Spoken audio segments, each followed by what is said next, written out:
And we're back here once again with another episode of the Cloud9 podcast, season 15, episode 16. So I hope you guys had a great day, and I hope you guys have a great rest of your week that is ahead of you. And in this episode of the Cloud9 podcast, we are going to be talking about MSI 2025 as it has began, and we're going to be doing a play-ins recap for MSI 2025, as well as talking about the various best of fives that have happened during MSI 2025 as well. We've had a few, games go the full distance all the way to 5 games, but the best of series we've had at MSI 2025 have been absolute bangers. Is this the best MSI of all time? Who knows? Will Gen G win the whole thing again, or will T1, their nemesis, take them down? We'll find out coming up very, very soon. Also, we have a new situation for our favorite EU team that we love to shit on, which is Fnatic, because they are in the conversation once again for the little mini offseason that we have before the 2025 summer splits were to begin for the major regions. So before we actually cover any of the League of Legends, news here for the Cloud9 podcast, basically, guys, long story short, we were doing a watch party for, I think, like GAM versus G2 Esports last Sunday, and then Riot Games gave me a copyright strike. And it was one of those community guideline strikes where you can't basically stream or upload any content for 7 days. Like the previous one I had when I set the N word and the F word, well, that's different, which shouldn't be different because saying the N word and F word should also result in the same thing. It didn't. So, we were basically gone for a week, and I thought we were going to be able to do the show Sunday, but we weren't. So me and Chaz were like, okay, let's just do it, Tuesday, even if there's a series going, because we have to talk about all these games and the off-season news that has currently been happening with the LoL Esports competitive scene. Also, coming up this Thursday, which is the normal day we have the Cloud9 podcast, we're not going to have it on Thursday because I have to work later on during the day. I have to work from 10:30 to 7, and I'll be too tired to do the show after I get off work and having to come back home. So we're going to actually potentially do a watch party for the MSI 2025 finals. And then after that, around 8:30 p.m. PST, we're going to do the Cloud9 podcast for the second time during the week. Also, another good thing you guys should know. So take the 2025 summer splits coming up right now for the 4 competitive regions, right? Or in a competitive region, LOL, EU competitive region. That's a joke there. But no, all jokes aside. So the 2025 summer splits coming up for the major regions, okay? I'm going to use that as an example. So me and Warren are going to be doing, a show on Tuesday, usually for the LEC when the season is going. So think of when the season is going, we'll do episodes just primarily focusing on the LEC because he watches that now more than the LPL.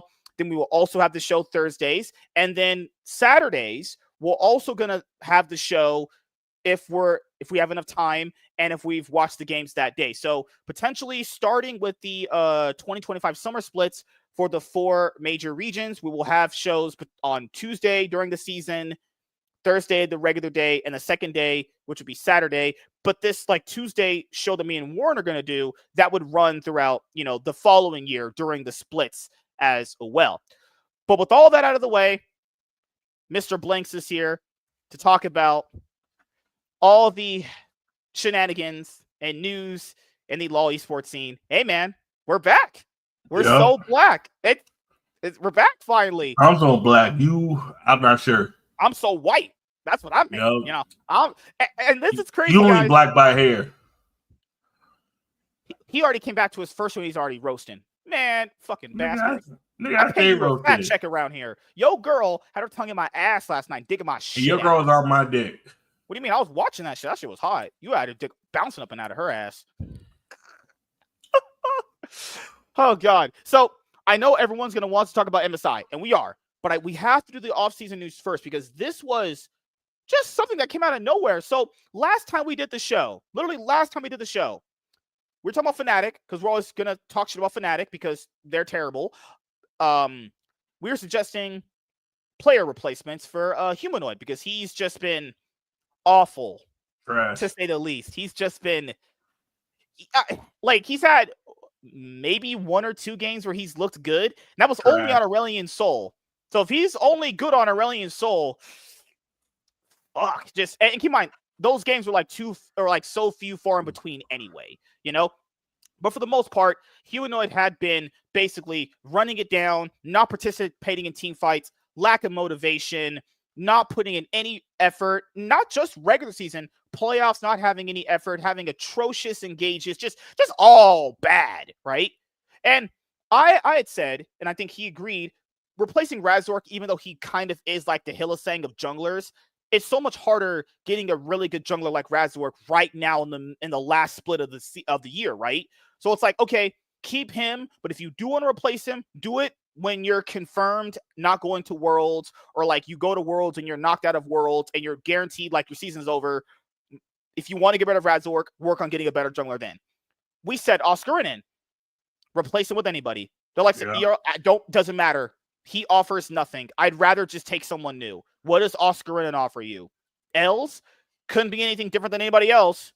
I mean, I'll be honest here. It literally couldn't be anything different. So why not replace him? It doesn't change anything. He is a useless player. He goes 0-4 every playoff game. Never feels he has any impact. I'd rather just get someone new and flip a coin like Two-Face does, Batman villain, where you just take a chance at something else. I'd rather just do that. You could either settle for that, or you could settle for getting something slightly better. And if Fnatic bring up an ERL top laner, and he's really, really good, sell him for money. Who knows? If you don't want to keep him, just sell him. But you wouldn't have that. No one's going to buy Oscarinin after his contract's over at Fnatic. Let me know that. Unless he wants to go play at SK Gaming. And just like what Tyrese Gibson said in Too Fast, Too Furious, ain't no one going back to SK. So we're not doing that. So Chaz was like, what if they get Popey, the T1 mid laner that was on their academy team who played for T1 during the LCK 2023 summer split for those games that Faker was out for because his wrist was hurting him. And I just laughed and I went, there's no way. Fnatic aren't that dumb. They're not that stupid. Right? But no. It turns out this guy was right. They actually literally went and bought Popey. That's he's going to be their mid laner. And I was just sitting there going like, I don't know if this man has an insider Fnatic. I don't know what happened, but they chose Popey. Okay. I don't know. It was just so random. I was like, no way they grab him. There's no way, because if people watch this guy play, he's a little bit more better than he used to be. But there's games I've seen this man literally not CS for about a good 5 minutes, flank on the map in certain positions, sitting in a bush for God knows how long, hoping for flanks. Now, I will say this, and I'll give him credit here. People do act like he's not good, but let's be honest here. The crop of mid laners in the LEC is not very good. I mean, you have Vladdy, you have Caps, and who else you got? Like, Jojo Pion is very inconsistent. Well, he's from America. Right. So if you don't count him, the guy who's on GX, it's Jackie's, right? Yeah. He's not very good. We know Nook bends over and pulls his pants down and take it up the ass. He's dookie shit. Who else is there? We got Abadaki back. Moving on. Geez, so we have Abadage back. Yeah, that's fucking Jesus Christ. SK as a new mid laner, because before they had Reeker and they were reeking. I said he was going to be awful. I knew he was going to be bad. I knew he was going to stink. I knew he was going to be thrown out. That was an easy prediction. I could have bet my whole house on that guy sucking, and I'd be a millionaire right now. Larson, he ain't trying. Man's over here TPing to a minion in lane. That man ain't trying. And he got a new contract. And then we have the guy on Vitality, Sajek. Yeah, like, I will say this right now. Don't forget, Team High Rex was Camelou. Oh, mid laners that matter. Sorry. So I will give credit for this right now. This is the only line of positivity for Popey. This is the only line, which is this. Given the fact that the crop of mid laners in the LEC are pretty weak, barring Caps and Vladdy, there's a good chance if he's just good enough, he'll do fine. That's only if he can synergize with his team very well.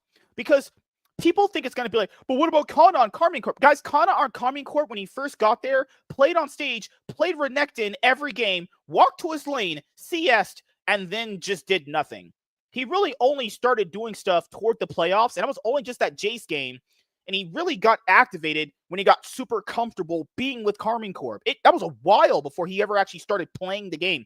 People forget, he literally went to lane, played Farm Simulator, and then didn't play the game. God forbid, I don't know how they even won with that guy when he was playing that bad. He was literally not even a human being in the game.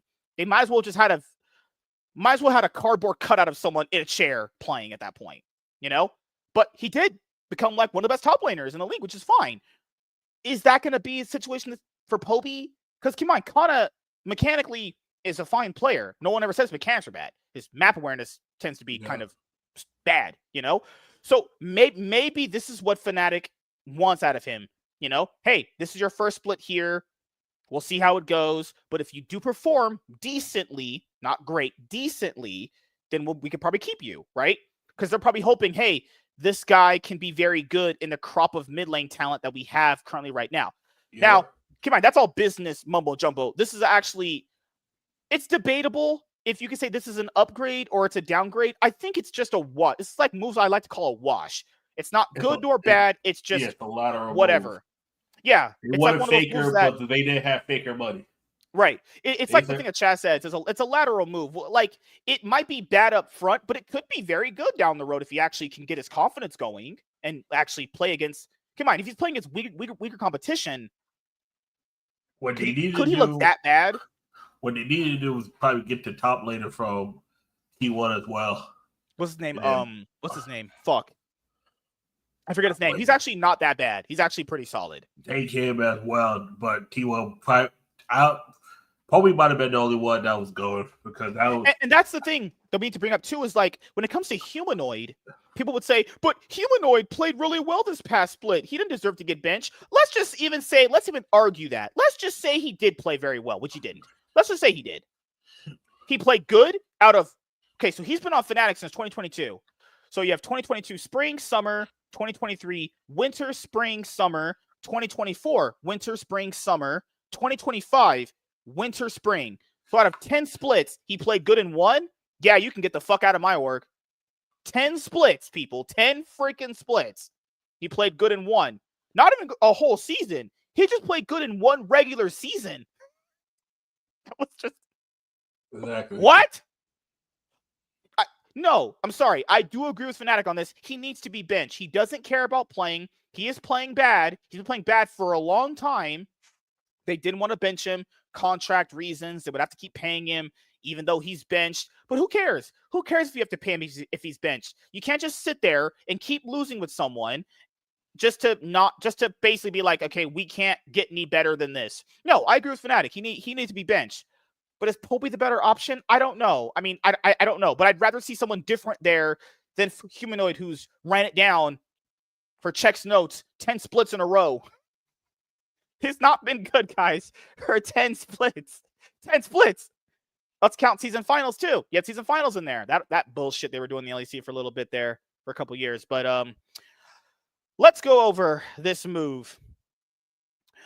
Sources: T1 Esports Academy's mid laner Poby set to join Fnatic in the LEC, replacing Humanoid. So I've heard some people say, but they were very close to beating G2 this time around. You know, I heard that for the last good 3 years, and that hasn't happened. Fnatic has beaten G2 in 2 best of series in the last 4 years. And then lost a match against them right after. Mm-hmm. Every time Fnatic wins the first one, G2 comes back at 3-0 them or 3-1 them. Yeah. You remember that 3-0 where they threw 3 of 8 solid goal lead? Let's not even count that finals doesn't count. That was bullshit. That was bullshit. Fnatic was like, oh, beat them at 5, and then G2 just spin the block in.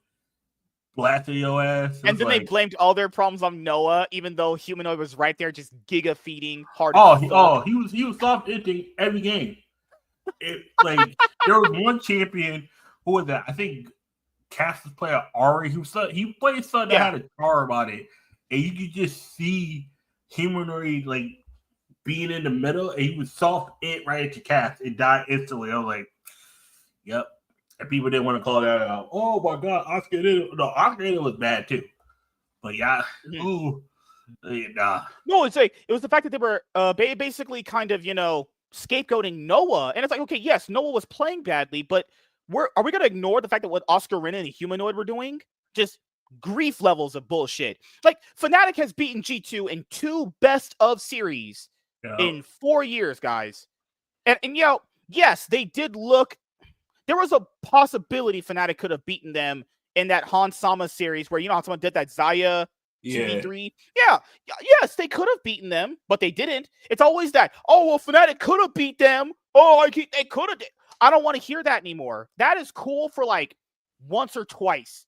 I'll give you maybe 3 times on that. But when it happens, every time, it's like, come on, what are we doing here? You need to be gone. Like, there needs to be some level of like, what do you want out of a person? Like, I understand you shouldn't cut someone maybe after a split. That's why Karmine Corp gave that roster another split. And after that second split, they were like, okay, this is not working. That's fine. I think maybe 2 splits of something is completely fine to give an actual reasonable timing frame around it. But they gave Humanoid more than enough splits to prove himself. He got them no trophies. Yeah, he got them to Worlds every year. That did happen. But what mattered? What does it mean going to Worlds anyway for Fnatic? They always lost. They always got knocked out very early anyway. They lost to the same team twice. Same with G2. They lost to Weibo in both years. Where they could have beaten Weibo. Weibo wasn't that good. Weibo of 2023 was good. Get the fuck out of here. That team was frauds, in my opinion. One of the worst finalists. One of the worst finalist teams I've seen in a very long time make a finals. 3v1 is they use made y'all look like. Oh, crazy. Your captain here with us. Nope, your captain here with me. Motherfuckers 3v1 myth. All you get guys die. Game over. Remember when they drafted? Remember when Fnatic picked Alistar against a Lux Caitlyn bot lane? Yeah, I love that one. Love that one. And we've seen in this tournament, if you give over Caitlyn to like an Ezreal, you get booty fucked. Don't be a BLG against T1. Don't pick Ezreal Rel into Caitlyn Braum. Don't do that. That's just how you get gangbanged. So them niggas got 3-0 in the fastest possible way. Oh shit. They tilted after that Baron bait. Remember that Baron bait? The game game 3. Yeah, the Baron bait. They baited them in and just cleaned up. Like all roads lead through Korea. That's fast. It's like, oh, China's the second region by default. Yeah. Poby played 18 games in the LCK during this nigga on off real quick. The game line right now. This nigga on, his name is off. Because every time I turn around, this nigga's off being dead. This nigga name is off. 2-7-13. Off. Just spam off in the chat. Off. Why is he always? He got the easiest name to make fun of. Oh, on where he is? He off being dead. Trash ass nigga. That nigga's 2-7-13. The fuck? You can't make this shit up. That's some scoreline I would have if I was playing brand support. You guys know I can play a good brand support. 0-10 the dream. No, this nigga's playing Nautilus support. Nigga is 2-7-13. Nigga, that's something I would be playing. You remember that G2 game he had where he popped his Alistar off for no reason? Didn't even need to do it. They didn't see him do it. He just did it because. On one of the weirdest support players of all time. Truly one of the support players to ever play League. Honestly. Yep. In the chat, they just spam the word off. Yes, I started that in finals before I got banned. It's like, no, this motherfucking name is off. Oh god. Off. Not on, off. And then the Kango chat will just spam it off. It's off. Because if you spam it too much in Riot, they'll like soft ban you for like a day. Oh well, Cheap Esports blocked me, guys, because I said I don't want males to compete against females in that female LCS thing they're gonna do. It's like, oh, but you can get blocked. Oh, liberal cucktard bastards. Good Lord. And then, I think he might have muted me because I said, yo, can you not put out players getting replaced news while they're still playing? Before Worlds? You said, but I got to put, I ain't got to put it out while the motherfuckers are still there. You can put it, if a motherfucker gets eliminated, you can put it out like an hour later. At least, like, On just died again. Now niggas too late. Yes. This nigga's off. FlyQuest PayPal that motherfucker. That guy's bought and paid for. No, this motherfucker, he ain't PayPal nobody. This nigga is Chase. Nigga's name is Nuke Duck or Mithy PayPal him to do this. This is criminal. And no, he don't need to be PayPal. This nigga stay dying. the nigga is like a better Korean version of LeBron. Every time you turn around, this motherfucker's dead. Okay, guys, go to the bear. Go to the bear now. Go to the bear. Good Lord. They're pushing. They got the Drake. If FlyQuest come back in this game, because we're going to show right now when BLG is playing its fly in the lower bracket, I swear to God, On needs to be replaced if they ever lose this series. Just literally. Sorry, bro. But you promised me summer split. Yeah, contract, yeah. Get out. He'll probably play for the summer split, and then thank God because thing is like the LCK. Yeah. You know the funny thing about the LCK? Oh, matter of fact, we'll discuss the LCK schedule in a bit. This is about bullshit. Dude, we already had a split where there was no finals. Oh no! Trust me. I think I know why. I think I know why now there was no finals. And it's the whole schedule thing. But it actually makes sense about why there was those finals. I hate this game. Dead again. Thank you, the game. It's over. Game 3. Game 3. This Give nigga is dead. Oh, FlyQuest just got the beer. Throw. FlyQuest. They throw it. Oh, did they throw? The throws. This motherfucker's On is pulling a Lahens against T1 last year. He's actively feeding the game. Gee, yo, this nigga, I'll spam it off again. I'm sorry, I gotta spam it off. This man's getting PayPal'd. PayPal'd. Oh my, you guys, good Lord, man. This nigga also fuck up my pick'ems. I need BLG to win this. I need them to win this. Same here for my pick'em. I kind of want FlyQuest to win. So what? Not really. I just. Damn. I need them to win this. This nigga on and off. Good Lord. Okay, FlyQuest are throwing down the base. Oh no, they're throwing? 2-9-13. This nigga's LeBron. Oh my God, FlyQuest are throwing in the base. Why do they always put bin? They threw in the base. Oh my God, FlyQuest. Jesus Christ, dude. Back it. No. Go. They got it. They got it. Oh my God, FlyQuest. Why do teams they just pulled a G2? They threw. They just pulled a G2. Why is that when teams do that, they don't just take it slow? Take it slow. You don't have to rush to end. Just position your minions, hit the towers. Yo. My pick'ems are saved.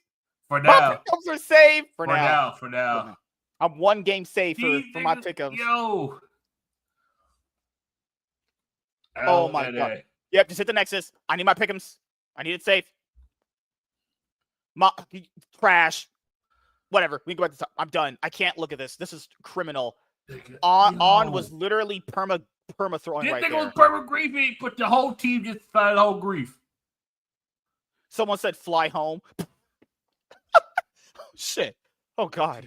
Okay, let's go to the topic. So these sources. These niggas have one fucking job. That's some bullshit. Oh God, I would love to go over. Don't worry, we're gonna do it. Let's finish this. We can go over to MSI because I'm having a heart attack watching FlyQuest. Sources: T1's Esports Academy mid laner Poby set to join Fnatic in the LEC, replacing Humanoid.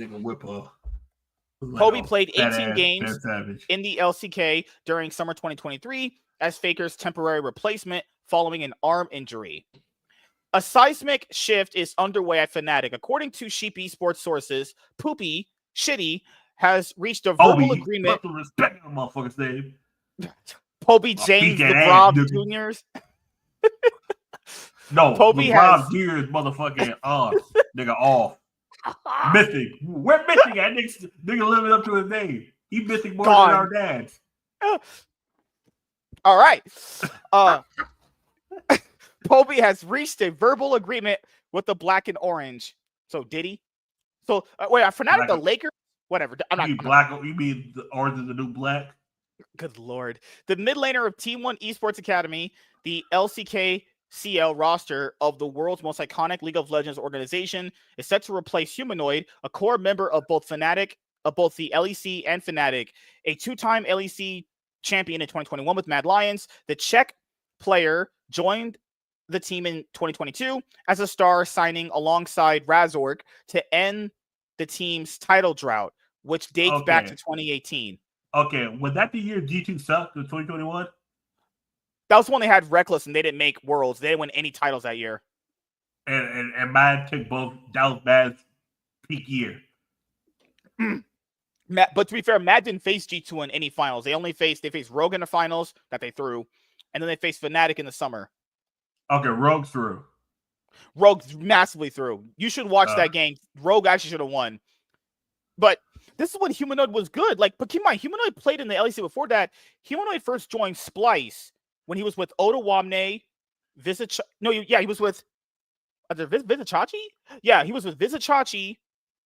I forgot the jungle at the time. It was Xerxes. Yeah, he was with Vizichachi, Xerxes himself, Kabe, and I think the support was it was a support player who got in trouble because he called Kabe the N-word in all chat, and they good lord. You guys don't know. So Kabe's from Denmark. He's white as hell.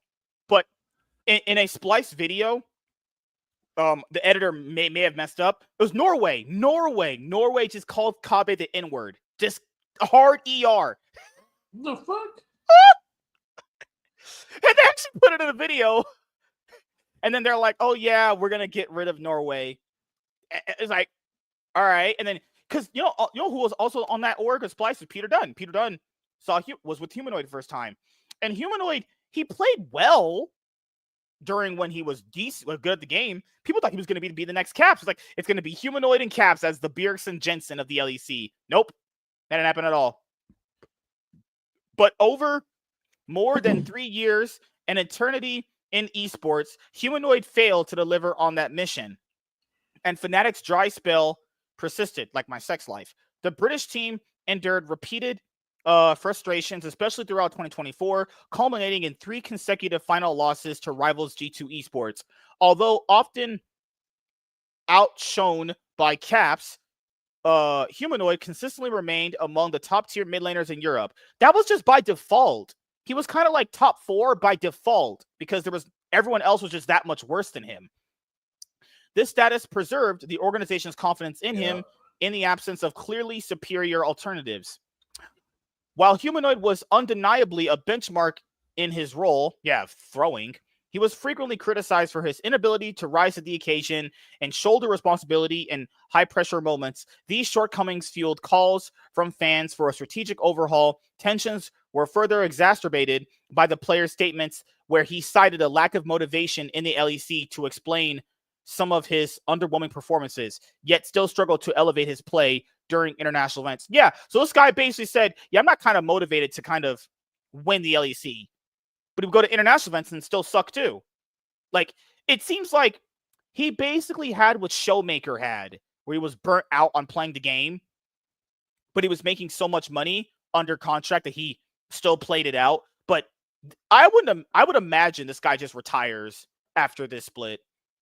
Because he's been playing the LEC for a long, guys. He's been playing since 2019 spring, playing for a long time. So 2019, 20, 21, 2, 3, 4, and then half of 5. So that's about 6.5 years in the LEC, actually. The start of the 2025 season, however, disrupted the status quo. The arrival of highly promising mid laners capable of rivaling Humanoid, such as, look at Vladdy's name, Vladimiros Kurturiditis, what? That's his real name. Yeah. Vladimiros Cortitas at Vladdy at Carmine Corp, and Joseph Jojo Pion at Clarence further highlighted Fnatic's reluctance to initiate a major change. As the year progressed, criticism intensified. Despite a strong start to the spring split, Humanoid once again faded during the playoffs, like my dad in my life. After finishing 4th in the spring standings, Fnatic finally chose to shake things up. Grabs even said the only player that could basically kind of, say they came in wanting to win was Upset. So people would even assume, were you saying Mickey X didn't want to come and win? I don't think he didn't want to come and win. I think Mickey X, he's seen all the highs of what you can do in League. And then if he knows the team ain't shit, he's just going to kind of just take it whatever, Yeah. And now G2 is looking like, oh, we give our best player to one of our best players to one of our biggest rivals. That's not good. Not good at all. And then, so this is all talking about Poby and his journey in the, LCK Challenger League with T1 Academy. Fnatic's full 2025 summer split roster. Top lane likely unchanged, but they still kind of want to do tryouts for top lane. Razork is staying. Poby's taking over for Humanoid, and the bot lane was staying. To be fair, Grabs did say that the bot lane would remain unchanged anyway. And keep in mind, if you have Mickey X, you wouldn't want to change him anyway. So that's it for the offseason for Fnatic right now. So that's Fnatic's roster. Because, I'll ask you, do you think them changing Humanoid right now with Poby makes their chances of making Worlds worse or better? Worse. That's the thing. What if they change? Now, this is before the split starts. There's the notion that you change him, even though he was a consistent inting griefer, and I fully agree with changing him. There's a good shot you just made your whole team worse. Because if Poby does become Kana, then your theory didn't pan out. But keep in mind, this is the last split of the year. All the pressure is to make Worlds. You just replaced Humanoid. Fnatic has still have a very large fan base to a certain degree. Their fans are like a popular sports team that hasn't won jack shit, but the fans are still there because past old memories. You could say Cowboys for a certain example. Cowboys have won shit God knows how long. That isn't changing anytime soon either. So what do you think, man, about the move? Okay. I'm surprised by it, first of all. But I did say this could happen. I was bullshitting, but it did happen. My major issue with this is this. This would have been one of those things where I understand why they did it. But I don't think he would have was the one I would have replaced right at this point. I probably would have replaced Oscar. But do you think just replace top lane and just give it one last split and just say fuck it? Yeah. Because I do believe getting a new top lane is easier than getting a new mid laner. That's true. Going for Worlds. But honestly, I think Fnatic was fucked anyway. They were the fourth team in the spring. That's me. If this was to happen again in summer, they wouldn't make Worlds. Yeah, and that's the thing is, if you guys remember that All-Pro LEC 2025 spring vote where it was just top side of Carmine Corp and the bot side of Fnatic, imagine if that was an actual team. That would be pretty legit, honestly. But that's not. That'd be a... I think that would just be G2, but younger. Think about it. It's just one of those things where now, if you're Fnatic and you're in this position, do you bring... Let's say Poby does perform very badly. Do you go get Humanoid? No. Back? No, you have to stick it out with him because you benched Humanoid, from what we know, because of motivation, lack of giving a fuck, Bringing him back would just be the most desperation of desperation if anything were to pan out in that scenario. So I hope Poby works. I mean, Upset and Mickey are good enough to maybe get you top 4 in the LEC. Upset's never won a trophy. Top four doesn't get you Worlds. Top 3 does. I think top 3. Yeah, this year they're gonna have only 3 seeds. I think. Yeah, looking like it now. Yeah, because think about it, because they flamed out of MSI. That means they can't get 4 seeds. You're right. That means you're going to get locked into 3 seeds. If you're looking at Fnatic's roster right now, I think Korea is guaranteed 4 seeds. Yeah, because Gen G and T1 got the upper bracket final. That means they're guaranteed 4 seeds. Yep. And if the LPL reaches the lower bracket final, they're getting a 4th seed. No. Or is it finals? It might be finals. Yeah, but looking like right now, they're probably going to end up getting it. LPL versus LPK, top 4 all over again. Who'd have thunk it, man? Who'd have thunk it? And if Gen G and T1 both make finals, then they'll take it 5 seeds. Shit, 5 seeds is better than 3 from the LEC. Damn. Fuck. I mean, shit. Jazz dancing on their Current right Corp now. shows that they choke. Fnatic chokes. G2 Fnatic doesn't choke, man. Fnatic doesn't exist. Current Corp was like, oh, we're hot shit, and they get fucked. Because y'all niggas told to, we could be Clarence and the 4 Amigos to get fucked by him. Yikes said he was the best jungler. Remember, Yikes said he was the best jungler, and then no team. Nigga, you lost to El Yoya. You lost to a nigga named El Yoya and Clarence. You lost to Clarence and the 4 Amigos twice. That needs to be a group name. Clarence and the 4 Amigos. Because it's Spanish. Oh gosh. So now that Fnatic is done, we're done talking about Fnatic, and the last thing I'll say about them essentially is I don't know. I mean, judging off history. I mean, fresh in 2026. I would agree with that too. Just see how this last split plays out. Try and make worlds. If you don't, basically make more roster changes. That's it. Because they essentially put themselves in a corner with keeping Humanoid an extra split. Had they just got rid of him after winter, you could have had this extra time with Poby to build and see if he was actually worth it.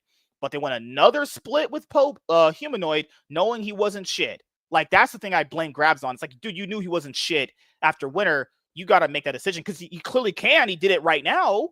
You know, that would be my only real criticism of Grabs. It's like, hey, you should have just did this previous split, you know? And people know there's only 3 splits now. There's 3 splits now. There used to be 2. If you have another split to kind of play with to see if what can work, you need to use it. You know, there's not enough time in the year to do this thing of like, no, well, he might get better. I've seen him kind of run it down 9 splits in a row. Maybe he won't run it down to 10 split in a row. And they still lost to Karmine Corp. They lost to Karmine Corp. Both splits to get knocked out. They lost to Karmine Corp in the lower bracket, I think it was 3rd, 4th. And then they lose to Karmine Corp this past split in the lower bracket too. They got embarrassed. That didn't even go to 5 games like the winner one did. This one, they just got rolled. Who did they lose to? Let me see. I keep forgetting. Who did they lose to in that match to get knocked out? I'm pretty sure it was Karmine Corp for the LEC 2025 spring playoffs. Who did they lose to? Who lost to? Fnatic. I need to know who they lost to. Yeah, Karmine Corp. Yeah, they lost to Karmine Corp again. This one won't. 3-0. Winner was 5 games. This one was just a clean 3-0. And this was not even clean. This is a messy, disgusting series. Just disgusting over here. All right, so now it's time to talk about MSI 2025. Let's begin with, Europe's out. We should probably start with that. We should probably start with play-ins first, then talk about Europe. So I'll bring up the schedule right here for MSI really quickly. But I do want to play with something right now for MSI because this might be the only time this ever happened. So Chaz also calling that, Fnatic would acquire Poby because he's either a genie or a wizard. Also ended up having perfect play-in pick'ems. I've never seen someone do a perfect. I've never did a perfect. Various few people have ever did perfects for what I know. You know, this man got a perfect on that shit. I hate you. And he sent me to do them.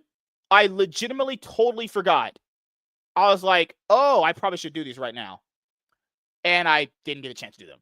Now, good thing about this, what I'm going to bring up is I'm still alive in my pick'ems. I thought I picked MCoy in my pick'ems for MSI 2025. So with pick'ems this year, they had you pick out the entirety of the tournament. They wanted you to predict the entire tournament, how it would play out post play-ins, right? And I am still in it. I'm still in it. Problem. If BLG does beat FlyQuest today, problem. I need BLG to beat anyone's legend. Same Probably here. not gonna happen.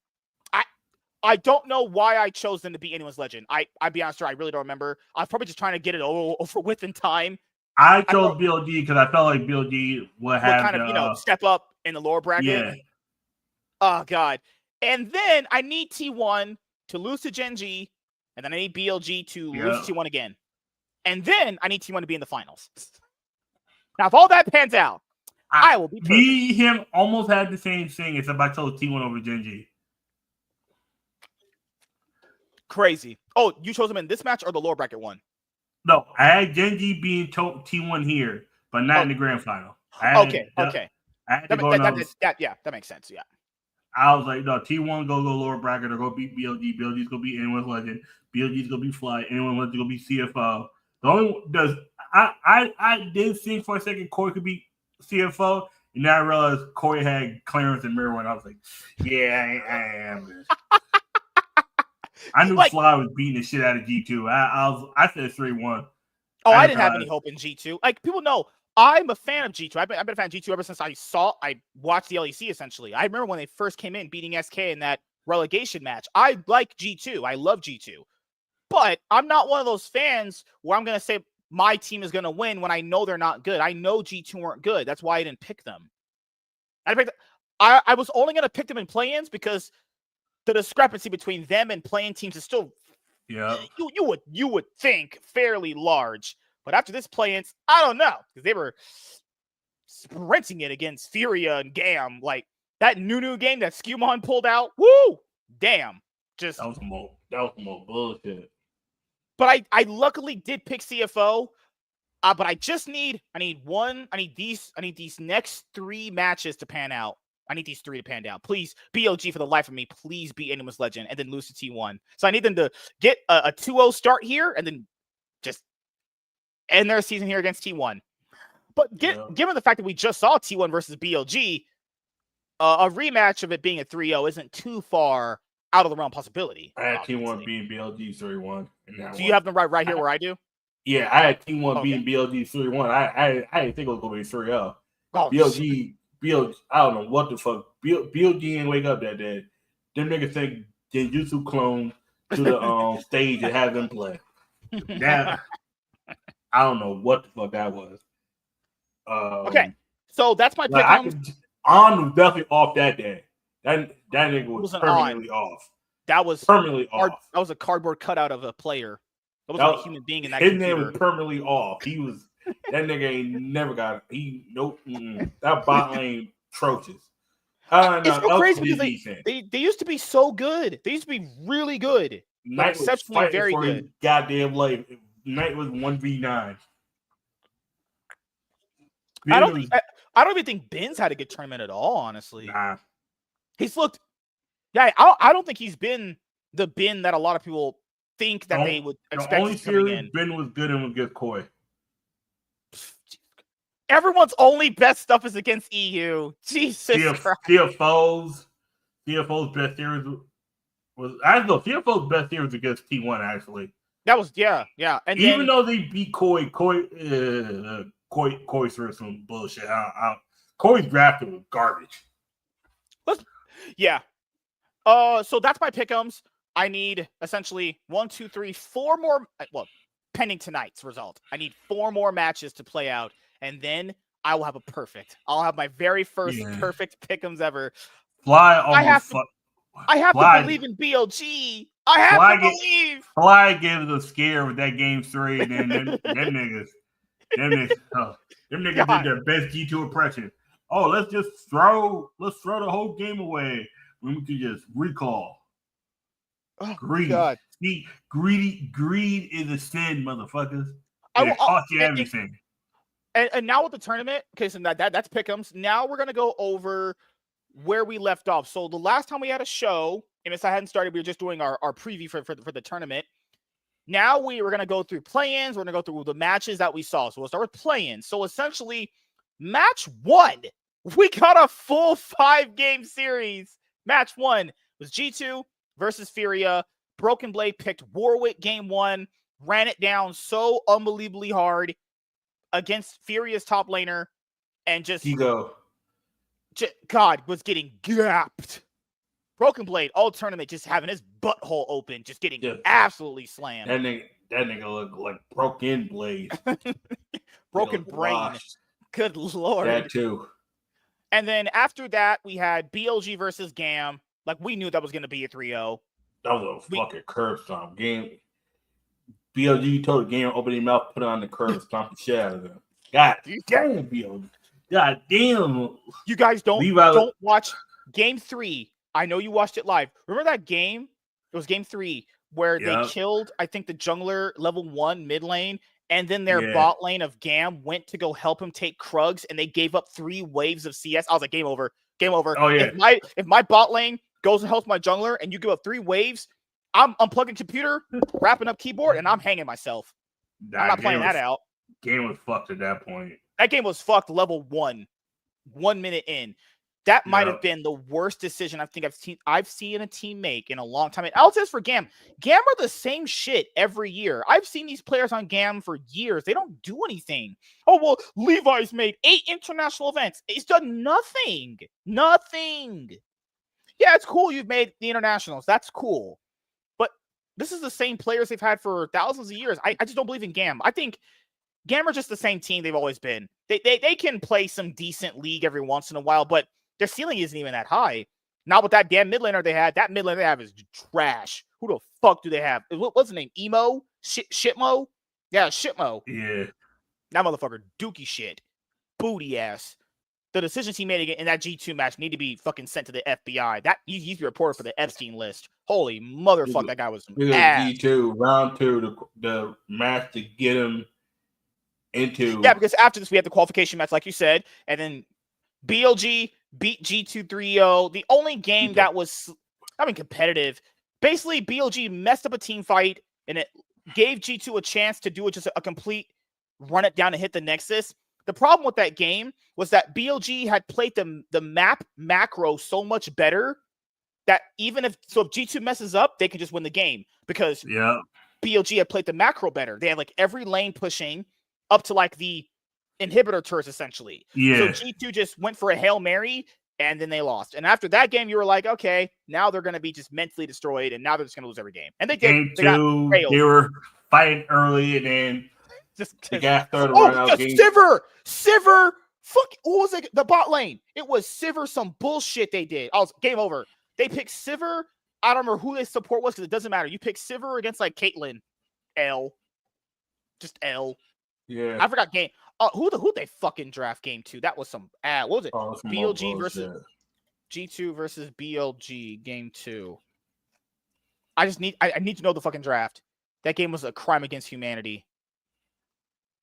They drafted Sivir Nico against Varus Karma. Shit. Yeah. Damn. Just all L's. And in game 3, game 3 was when Knight picked Veigar and Broken Blade tried having the counter pick on Olaf against Bin and then got put in the trash bin. Yeah. And then after that, we had the losers bracket. Furia went 5 games against GAM. Furia could have had game 5 and they had it. God, always Brazil, always throwing. That's their thing. Threw that shit all the way to trash. One of their players has the ugliest haircut I've ever seen a player have. It's 2C, I think. It's an homage to one of their favorite soccer players. That's why. Oh, okay, that looked ugly. I was like, this.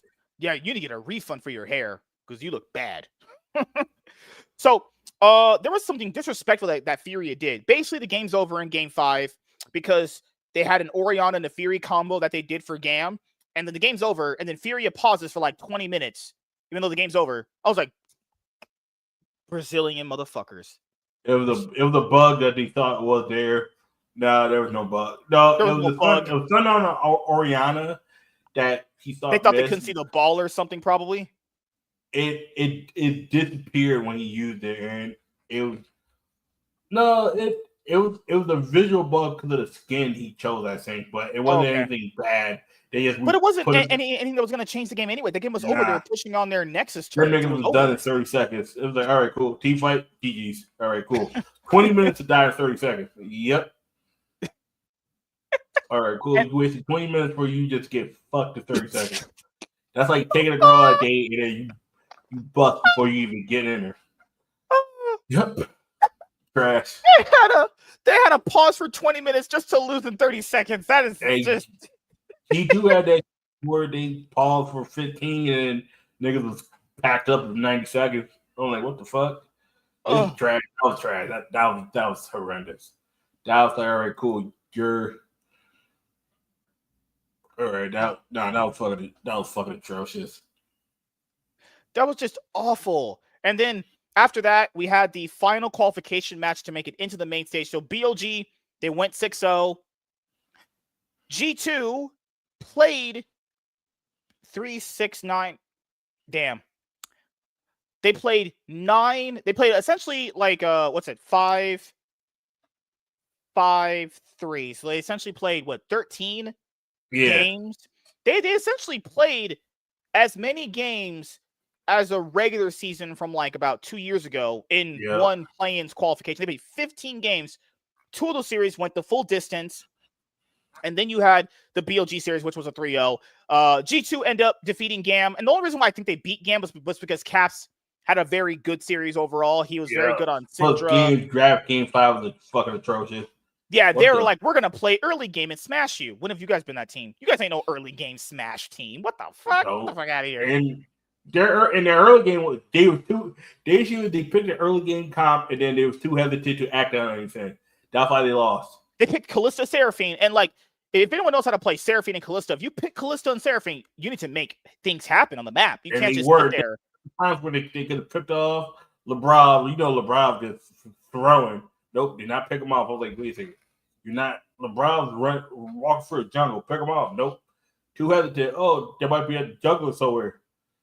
These motherfuckers. Game picked the comp that they were too hesitant to utilize. And that's what caused them. On the definitive game 5, they wanted to basically play this early game aggressive skirmish style that they're not even known for anyway.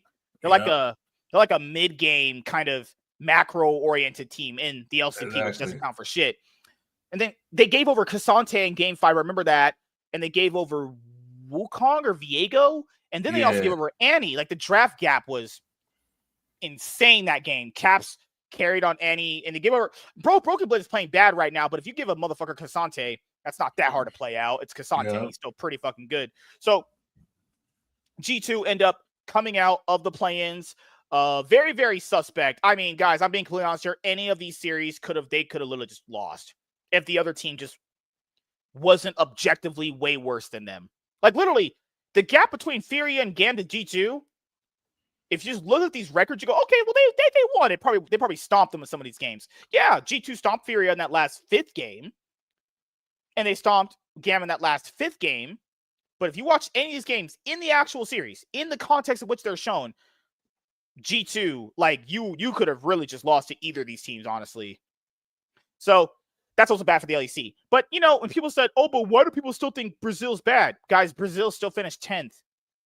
No one has any expectations for Brazil. Brazil's 10th until otherwise proven.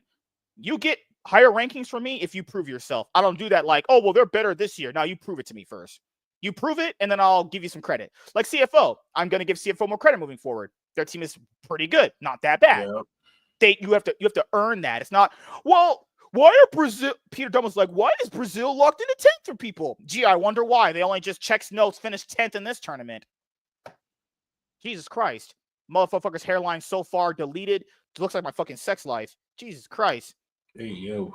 I mean, GAM's played the same way they always have. I'm not surprised they lost, honestly. The LCP is essentially a one-team region. I'm gonna try to watch the LCP a little bit more for the summer split, but CFO pretty much a one-team region right now for the LCP. They can get to stage 2, so let's look at all the games playing out right now. So, first match, we had Genji versus G2. Game 1, G2 plays very, very well. And you're like, oh, God, they may have learned something for the playing stage. Didn't matter. They essentially woke up Genji. It's like waking up a sleeping beast. Genji were like, okay. Genji had to play it about a month. They were rusty. Oh, okay. Played it a month, yeah. Oh, it's like round 1 of the box match. Oh, okay. You saw some good punches. round 2, Kane just, does the, Canyon opened Scumon's booty hole so damn wide. You could see Diddy, Meek Mill, and Jeffrey Epstein in that shit. Like Kane puts on the you villain, protagonist sunglasses. Like, now it's my turn. I was like, oh fuck, Scumon got fucked. Like, we even called it. Like, Canyon. Like, we're thinking to ourselves, wait, what if G2 faces Gen G and you have Scumon versus Canyon? That might have been one of the biggest jungle games I've seen in a long time. But oh my god, the bot lane, Ruler, Duro. Though, like, and we'll say Gen G in game 1, like, because we'll have to preview the Gen G Team 1 match too. Ruler and Duro can play some atrocious bot lane matchups. Like, they that Lucian game that Ruler had, probably not a pick he needs to have anymore.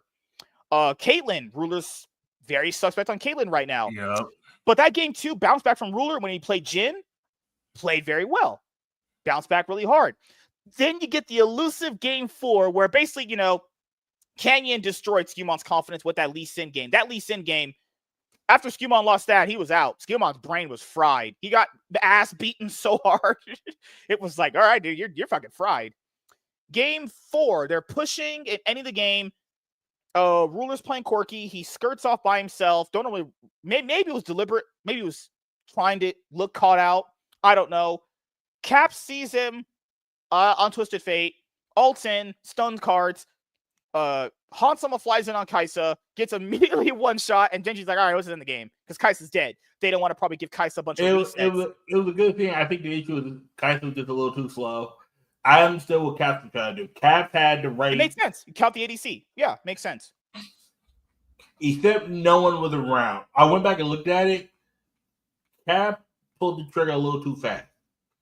He should have seen who was close to him. No one else close to him was Hansama. No one else was close. I was like, and then Hansama missed the next GG. I was like, yeah, that's the fuck.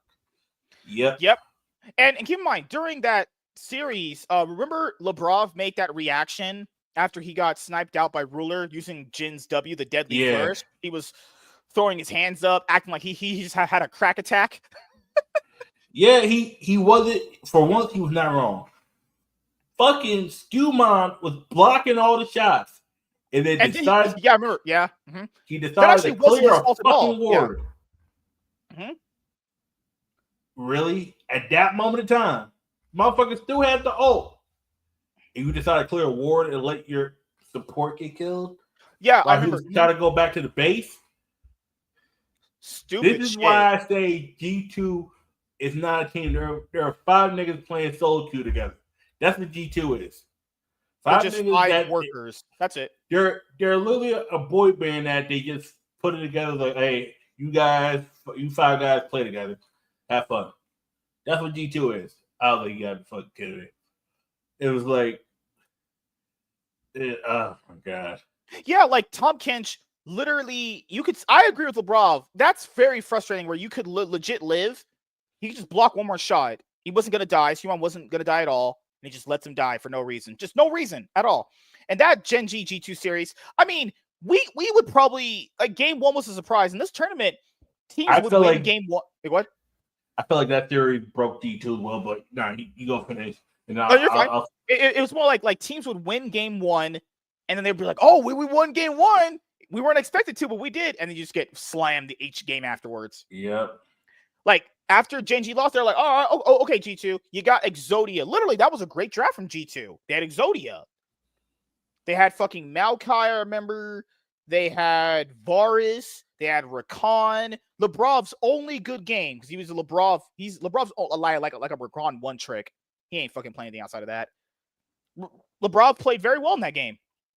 I mean, one game out of 15 is pretty fucking terrible of a fucking game average, but hey, we take those sometimes. But no, Gen G ended up beating G2 once again. G2 has not beaten Gen G at all in MSI ever. So, Jesus Christ.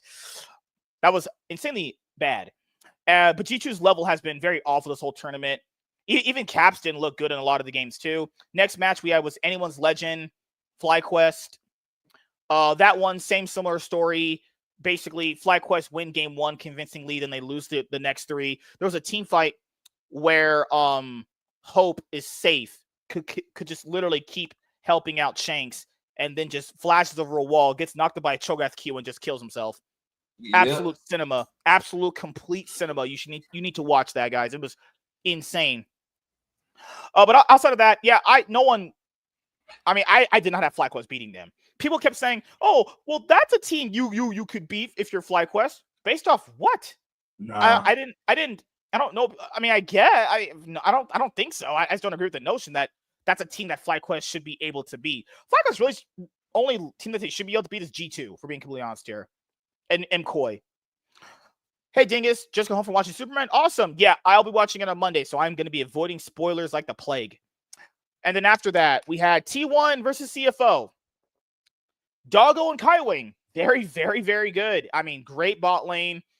They played very well. Hongq had some great games against Faker. But the problem with CFO is their top lane. They have two top laners, Driver and Rest, and they would swap them throughout the series. And the problem with every time they had Driver in, they look decent. Every time they had Rest in, trash. Yeah, Hongq, young prospect. That's an actual prospect. Hongq. Not only is he young, he has the talent to back it up. He's very good, awesome player. But the problem with CFO is what I've noticed from first stand from them as well, because they could have beaten Karma Corp at first stand too.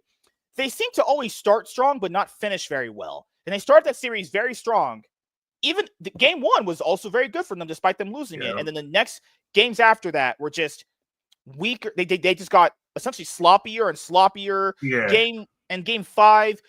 I mean, T1 Doran having such an amazing series. Oh no, game 5 was absolute stomp. That's CFO. Faker, they gave Faker Orianna that game, you know? CFO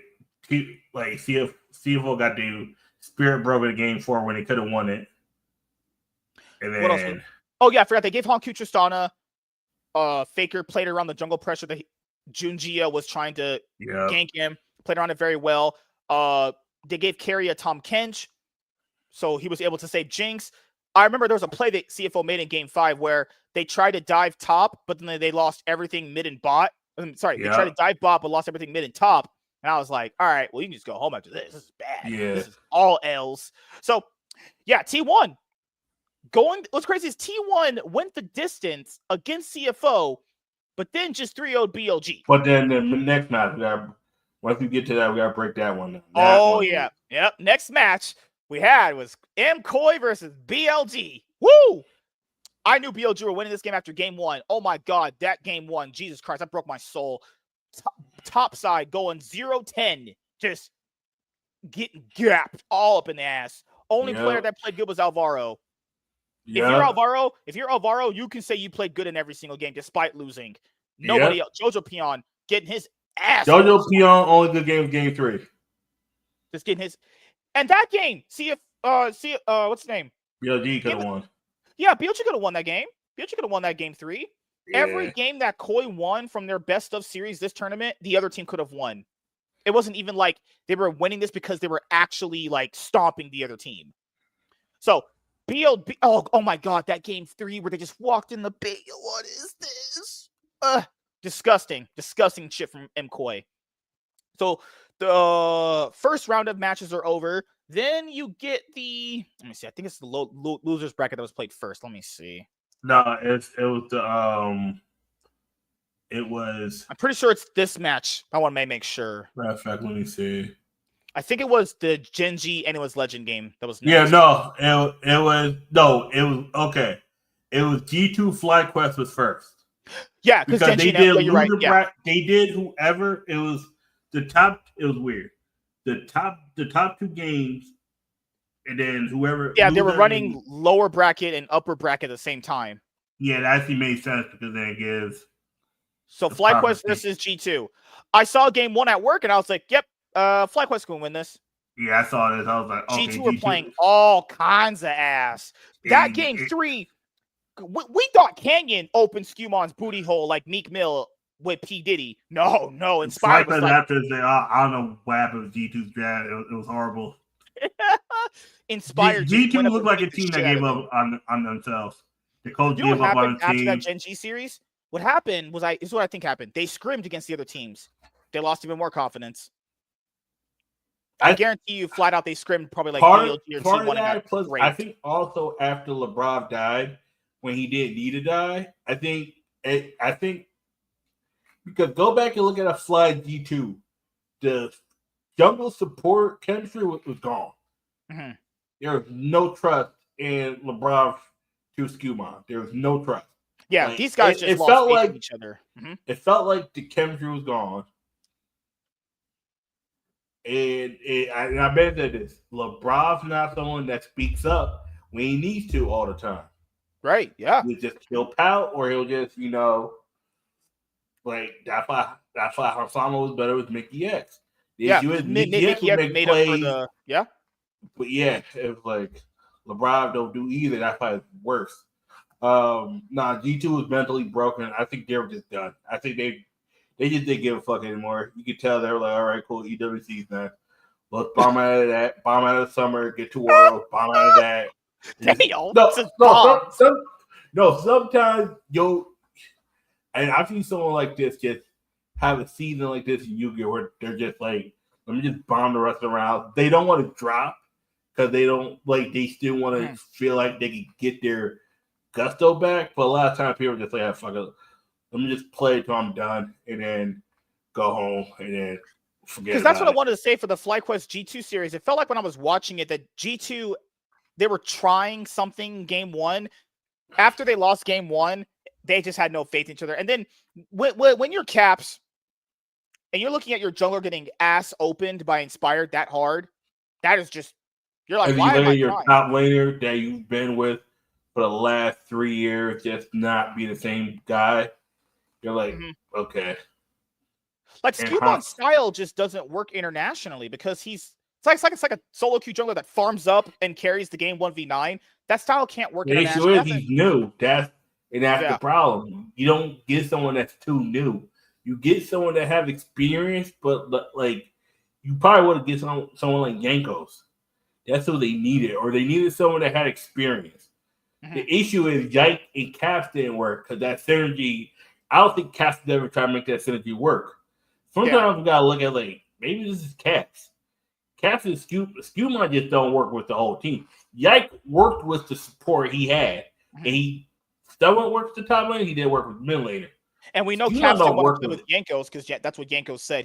He said he felt that Caps didn't want to play with him, even though that they had success together. It's weird. It's so weird in League where even if you do find success with someone, the players may still not like each other, which is so weird too.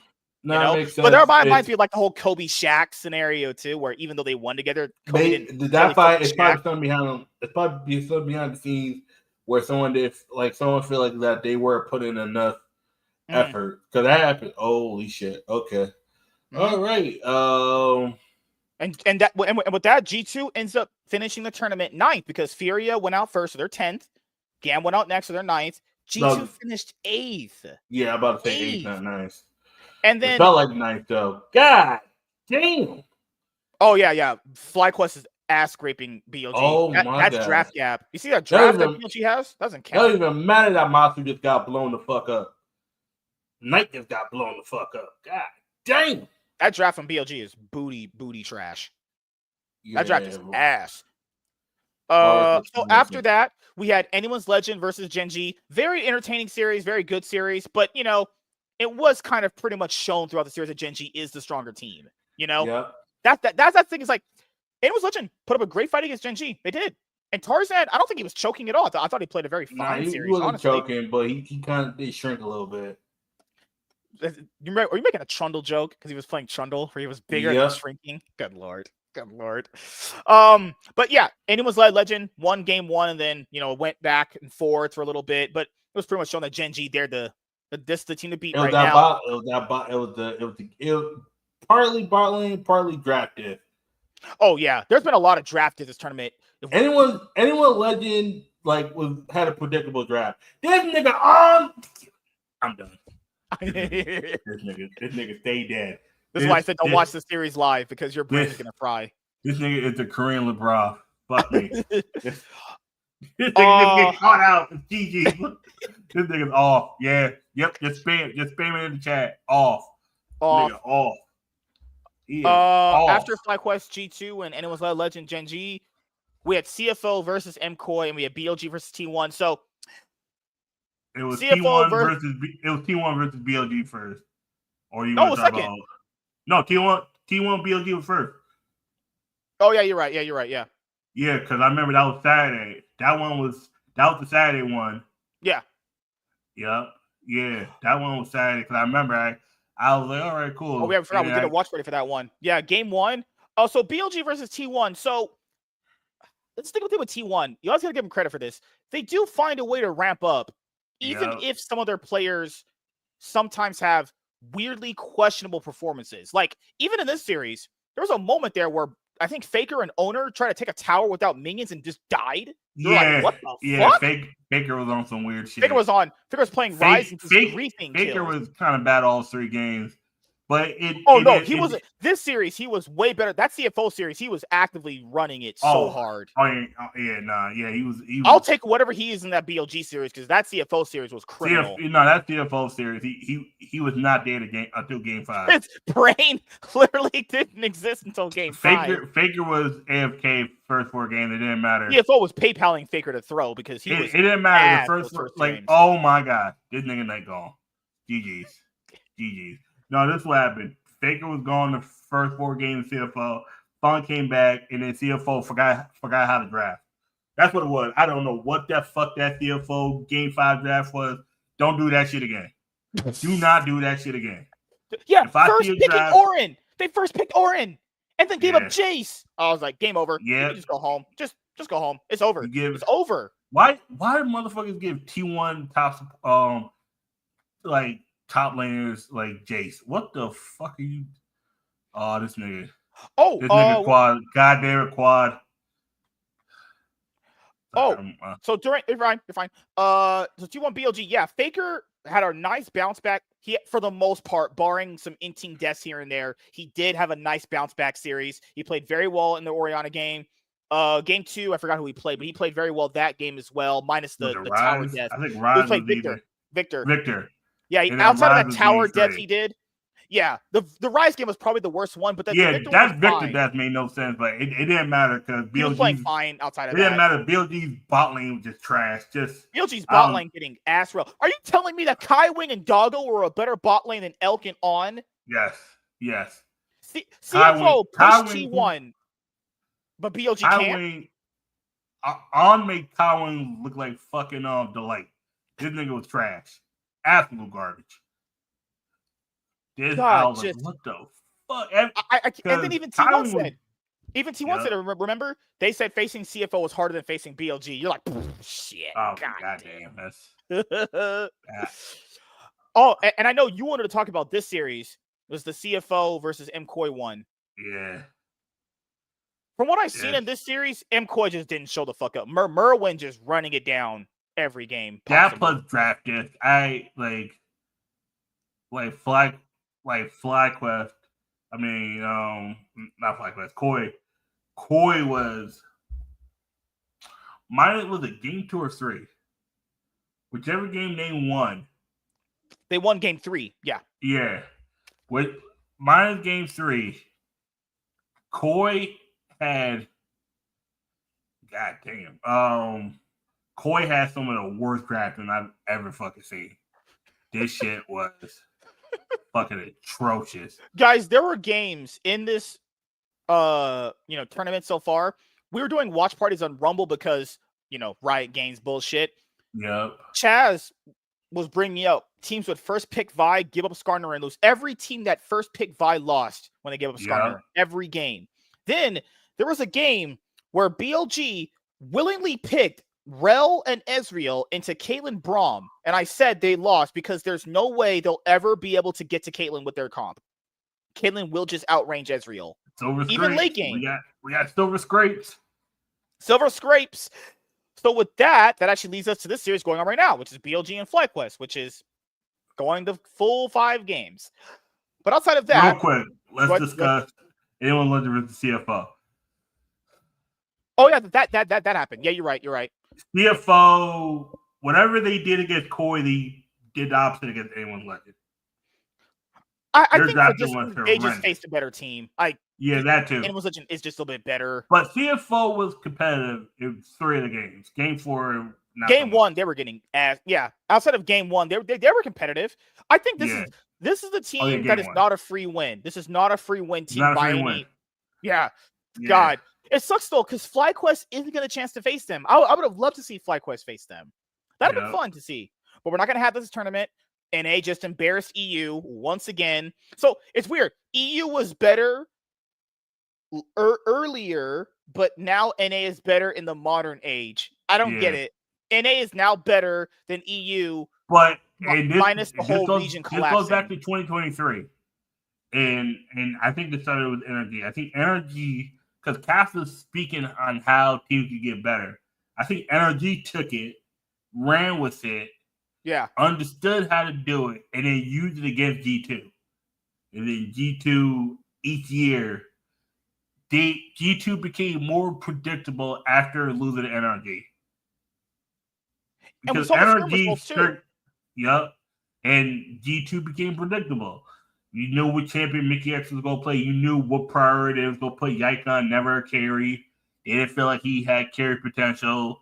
They always going to put carry on Cass, BB, or Hansama. Yaiku, I feel like could carry. G2 was never going to let him carry. And then the one time I think they did, he got countered because you don't pick certain champions first. Like, there's like this, like last year, why the fuck you put Cass on Belvest? Like, the first bait, you'll let your team know that you're putting your jungler on Belvest. Mm-hmm. Okay, cool. You're about to get countered to oblivion. And then who else? You got who else you got? You got what was it? Like this year, you got Callista. You got the whole Callista priority, the Vi priority. Champions, I just don't find appealing. I think they're boring as hell. Very predictable. You cannot be be playing predictable champion when like first or second. You don't. Sometimes your predictable champion needs to go. You need to ban it yourself. Mm-hmm. Just ban it. That you don't get the temptation to pick it. Sometimes these teams need to pick against their own self. Mm-hmm.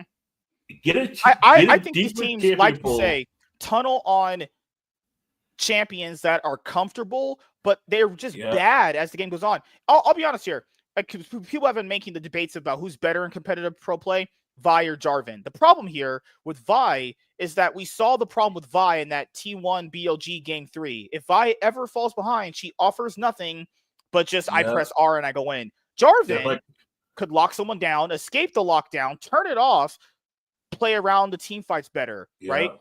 And the thing that most teams are doing now is they're picking and counterpicking themselves so hard, guys. I've seen some really drafting mistakes. There's moments where like BLG picked Xayah and Gragas as a bot lane, but then gave up Xayah and Rakan. It's like, why? And that was the same thing for Callista. If you fall behind on the top with Callista, you're fucked. You're just fucked. Like, you need to get far ahead with Callista. If you know your ADC is not someone who's proactive like that, stop putting them on Callista. I don't need to see Hansama. As long as Hansama has LeBron as a support, please do not put him on Callista. Where he had Mickey X, it made sense. Mickey X could do stuff to get him, ahead. LeBron don't really do that.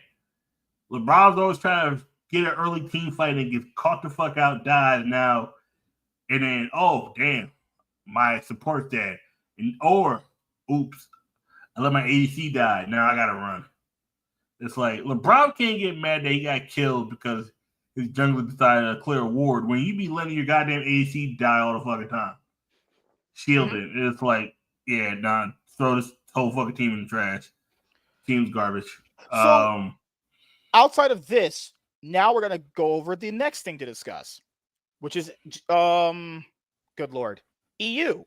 So the conversations around EU right now are basically the same conversations we would have around NA after NA would bomb out of essentially every international event ever, barring Cloud9 when we discuss them in a very good manner, or Team Liquid and COG for their MSI finals. So outside of those, instances, most of the time when NA would bomb out of Worlds, it'd be like, well, how can we make NA better? How can we make NA better? Now it's happening for Europe. How can you make Europe better? Like at this point now, Europe's looking very ropey. And yes, they've overall did better than North America at international events. I mean, nothing NA's ever going to do is ever going to eclipse the G2 super team. It's just not. It's never going to happen. But that was 2019. This is 2025. Also, pending the result of FlyQuest and BLG right now, just this result right here, NA hasn't actually beaten LPL or LCK in a best of 5 in a very, very long time. I mean, the last time that NA actually beat the LCK in a best of 5 was Cloud9 versus a Freak of Freaks, I think. That's against the LCK. I think they've lost every best of 5 against the LCK since. And they lost a lot before then, too. Last time, I think, I mean, the G2 team last year was actually able to 3-0 Top Esports. But looking back on it now, you're like, this is Top Esports. They're just destined to choke. Yeah. They did bring T1 to 5 games. And then later on, T1 were like, okay, that's how you play the game. Now we'll just 3-0 you.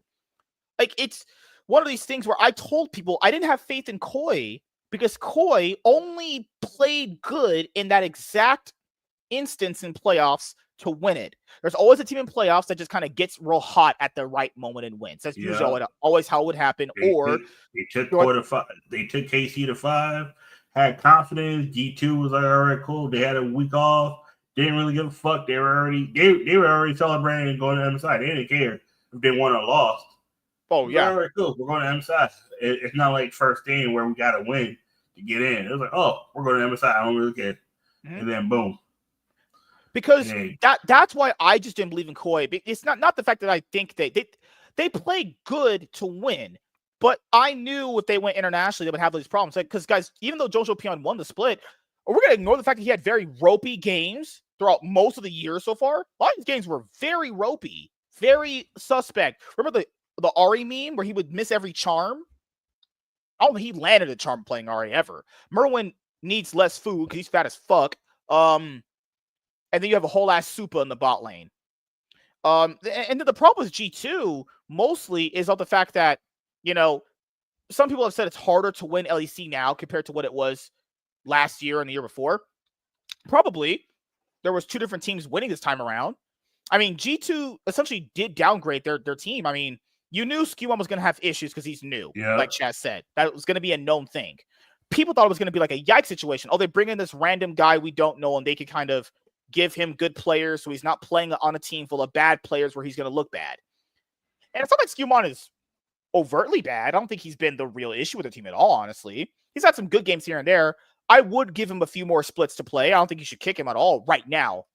But I think the problem with G2 is downgrading from Mickey X to Lebrov. I mean, I was flamed hard on Twitter for saying, hey, Mickey X looks like he's inting, but there's no way I would ever trade him for Lebrov. They essentially, that is like banging Scarlett Johansson and then having sex with Whoopi Goldberg. No, that sounds nasty. Imagine that. Imagine banging ScarJo and they're going like, you know what? I can get better than that. I can go bang Whoopi Goldberg. That's like going to sleep and then having a dream you have sex with Whoopi Goldberg and then you wake up next to Whoopi. Or worse, you go to sleep thinking about having sex with Scarlett Johansson and then you wake up next to Ellen. I'm going out the window. I'm head first. Fuck that. If I wake up and the person I'm next to is Whoopi, Precious, or Ellen DeGeneres, I'm going head out the window first. I'm going out like Superman. I'm gonna play like fly like an eagle. Fuck that. I'm going out head first. You can't be like, oh, Mickey X, and then your next support's LeBron. And then the worst part about it is they said, oh, we want international success. The fuck? That's like saying, oh, I want me a model like wife, and then you go get that 600-pound bitch, that rapper chick. Bitch, you can't say you want a model wife, and then go get some fat bitch from Fat Burger. Like what?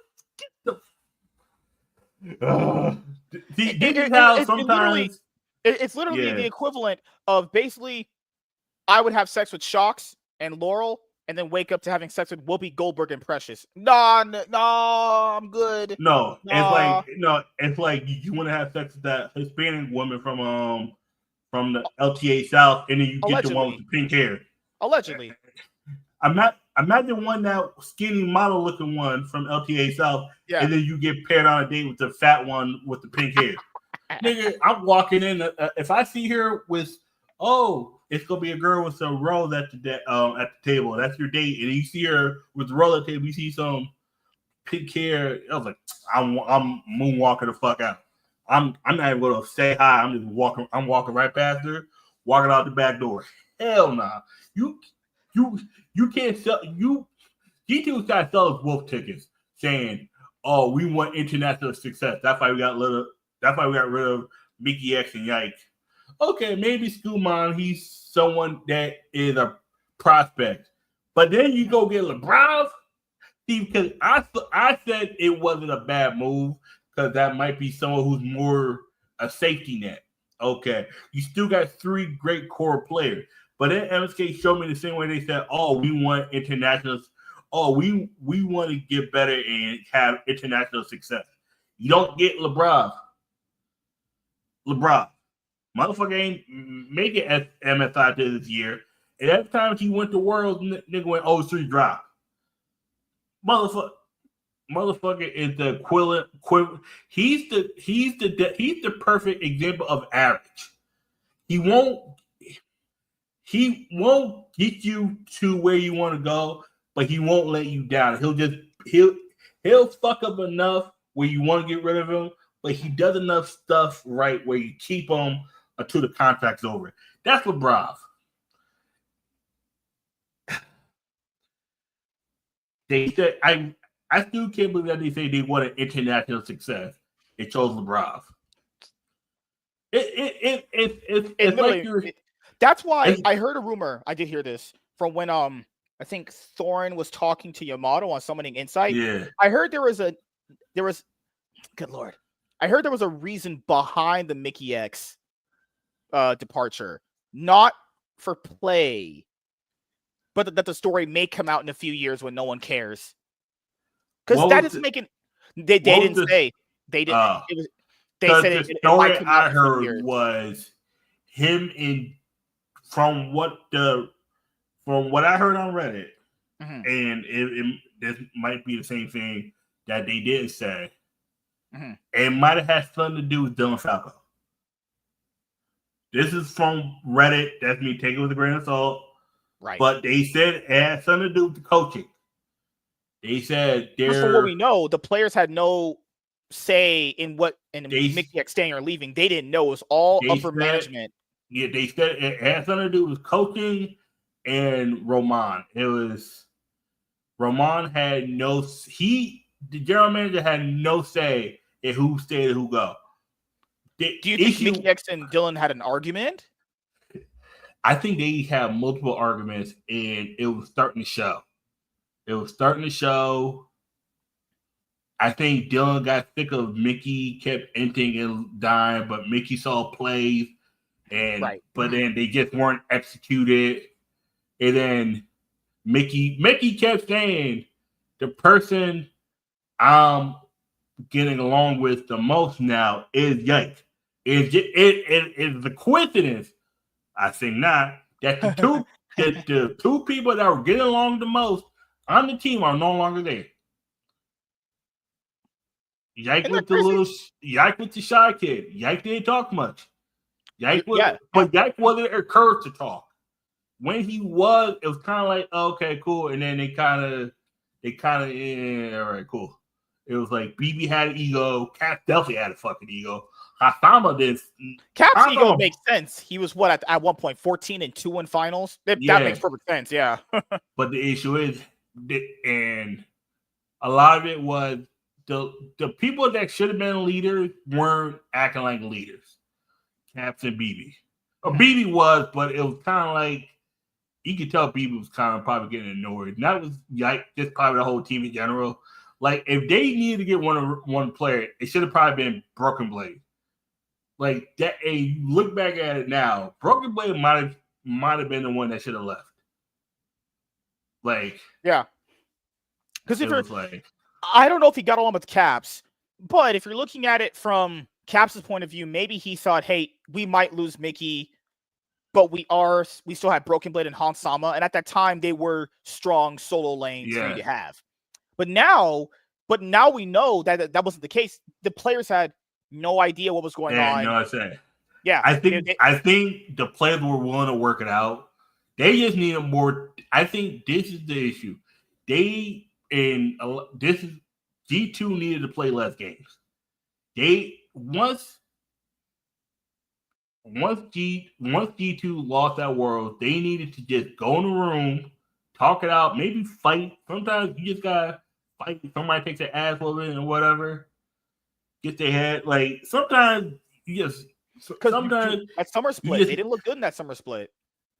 And you could tell 4 worlds, or they almost lost to Fnatic. They didn't look good. So that's I was surprised they even got top 4. I was surprised. I'm gonna tell you why they got top 4. Well, the LEC, let's be honest here, they were so much more better than the LEC was so much worse last year than this year. Yeah, like it was literally G2, Fnatic, and whoever served. It was like, and who BDS? BDS by default. But yeah, Fnatic was second by default, and BDS were also third by default, and then it was just the rest. And then Matt Lyons was hanging around. Matt Lyons garbage. Them niggas was 7th and got 4th. That was like Matt Lyons trolled the whole fucking split and still got top 4. This is bullshit. Like, and it came down to, from what I'm hearing, I think the players were willing to make it work for one more split, but higher up did not care. They said 2 years. GMing. The GM I think it was whoever.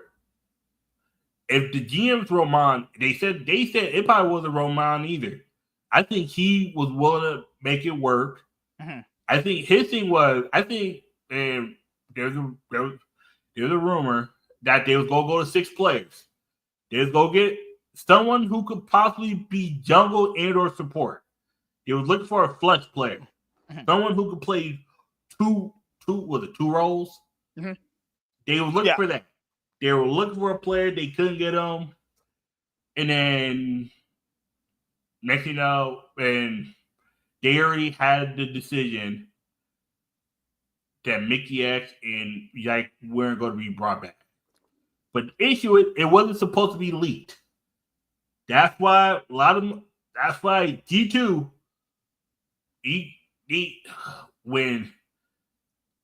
that's why Wooloo or the Wooloo, you're right. Yep. Mm-hmm.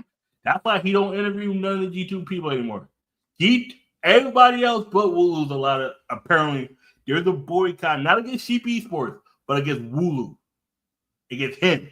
Well, because the thing is, he leaked it before Worlds, the most important time for teams' year. Yes, I love MSI, and I like when it happens, but Worlds is the ultimate culmination for a team. Even if they've won no titles that year, making Worlds is it's like the only qualification for a team that they deem worthy enough to salvage the year. And that comes out literally, a day or two before Worlds even starts? It doesn't come out a week before. It comes out a day or two before Worlds starts. And then you could tell through like the G2 Esports League of Legends YouTube channel, the content, you could tell they're like, hey, we have one last ride together. That's it. You know, it's super crazy. Like, I don't know if it would have worked another year, but given the results, didn't they? So basically, they had 2023 winter, summer they won, season finals, 2024 winter they won, spring they lost, summer they won, finals they won. They won all of 2024. They had enough time. The issue, from what I'm seeing, is no MSI. They got MSI top 4. Both years? No, 2020. 2024. That's when they faced the lower bracket. Yeah. Yep. They got top 4. But then winter, summer, season finals. 2023. All of 2024 they got. 2024. So that was winter, spring, summer, season finals. They won 6 out of the 7? 7 out of 8. Yeah. That's 8. That's about an 80. that's like 80. Was that 87%? God damn, that's 87% of the championships in the last 2 years they achieved. Top 4 at MSI 2024. But then the world, I think EWC, I think they got top 4 at EWC as well. I think because they beat FlyQuest there, and then they faced top esports and lost. So I think they got top 4. Yeah, you'd be around there. It was T1 top. Top 4 is like Yeah, it was one from each region. Yeah, that was weird. Yeah, because Genji kind of didn't want to be there. I couldn't blame him. No one wants to be on a bunch of sand. We're gonna talk about EWC after this real quick. But what was your final thoughts on G2 and what they can do? Because I mean, they do have EWC, but because I actually bookmarked it on Twitter, the teams that are going to go be a part of it. Next week. EWC is so much quicker after MSI's over, guys. You got about a 3-day break. And we're back into another tournament, and then after EWC, LCK starts about 3 days after EWC is over. That's why I want to bring up EWC real quick. Because G2, the regional splits begin July 23rd. Yeah, that's LCK starts that day. I think every other region starts after. Because LCK got that Legends, Rise, whatever that bullshit. And they got to play for that first. G2, play for the rest of the year. If you feel like you need to get rid of a player, go ahead. Broken Blade is done. There's no way they keep him after this year. No way. Yeah. I think he's mentally boomed. But I think EU has been. It's not like so I think it's a twofold conversation. Is EU stronger than the previous years, just domestically, not internationally? Domestically, yes. But G2 made decisions about their roster that has made them weaker. I mean, it has. Yep. I mean, it made the region stronger, as well making them weaker. Yeah, because that G2 team, let's be honest, if they stayed another year, they probably win everything again. If we're being honest. Oh yeah, no. Even if they were like tripping over and winning some titles. Yeah, no. That G2, if G2 stays together this year, they win first thing, and they win spring. They probably win summer. The issue is we got to figure out why they really broke up. If it's management, somebody needs to get fired. Somebody just had a bad argument. Like people understand arguments are the reason why some of these players don't play. It could be reason why Smash was playing over Gumusi. Maybe it had nothing to do with actual scrim performance. Maybe they just disagreed on how to play the game. I think that too. Plus also, I think someone valued how Smash worked better with the team. I think they had both of them play back and forth. A G2 T1 could have went with a 6-man roster like they wanted to, but they had to. They didn't really value a 6-man roster. Like, okay, we got to pick one or the other. You could have went with 6, like some teams do, but they didn't. We haven't had 6-man rosters in a while. Honestly, I haven't seen them in a long time. So let's go over the EWC thing. Like you said, I have it bookmarked right here. FlyQuest and BLG right now. The time of us doing this episode of the Cloud9 podcast are in Game 5. That draft looks so damn funky. For who? Fly. You should see what they just drafted. Yeah, I saw. Oh, God. Oh, jeez. They really want fucking Zillion. Is he Bjergsen? But they put on Shen. Oh, God. Both these. The only saving grace is Rumble with Ben. That's the only save. And Betwang, BLG got this. Yeah, there's no way they lose. Their draft is so much better.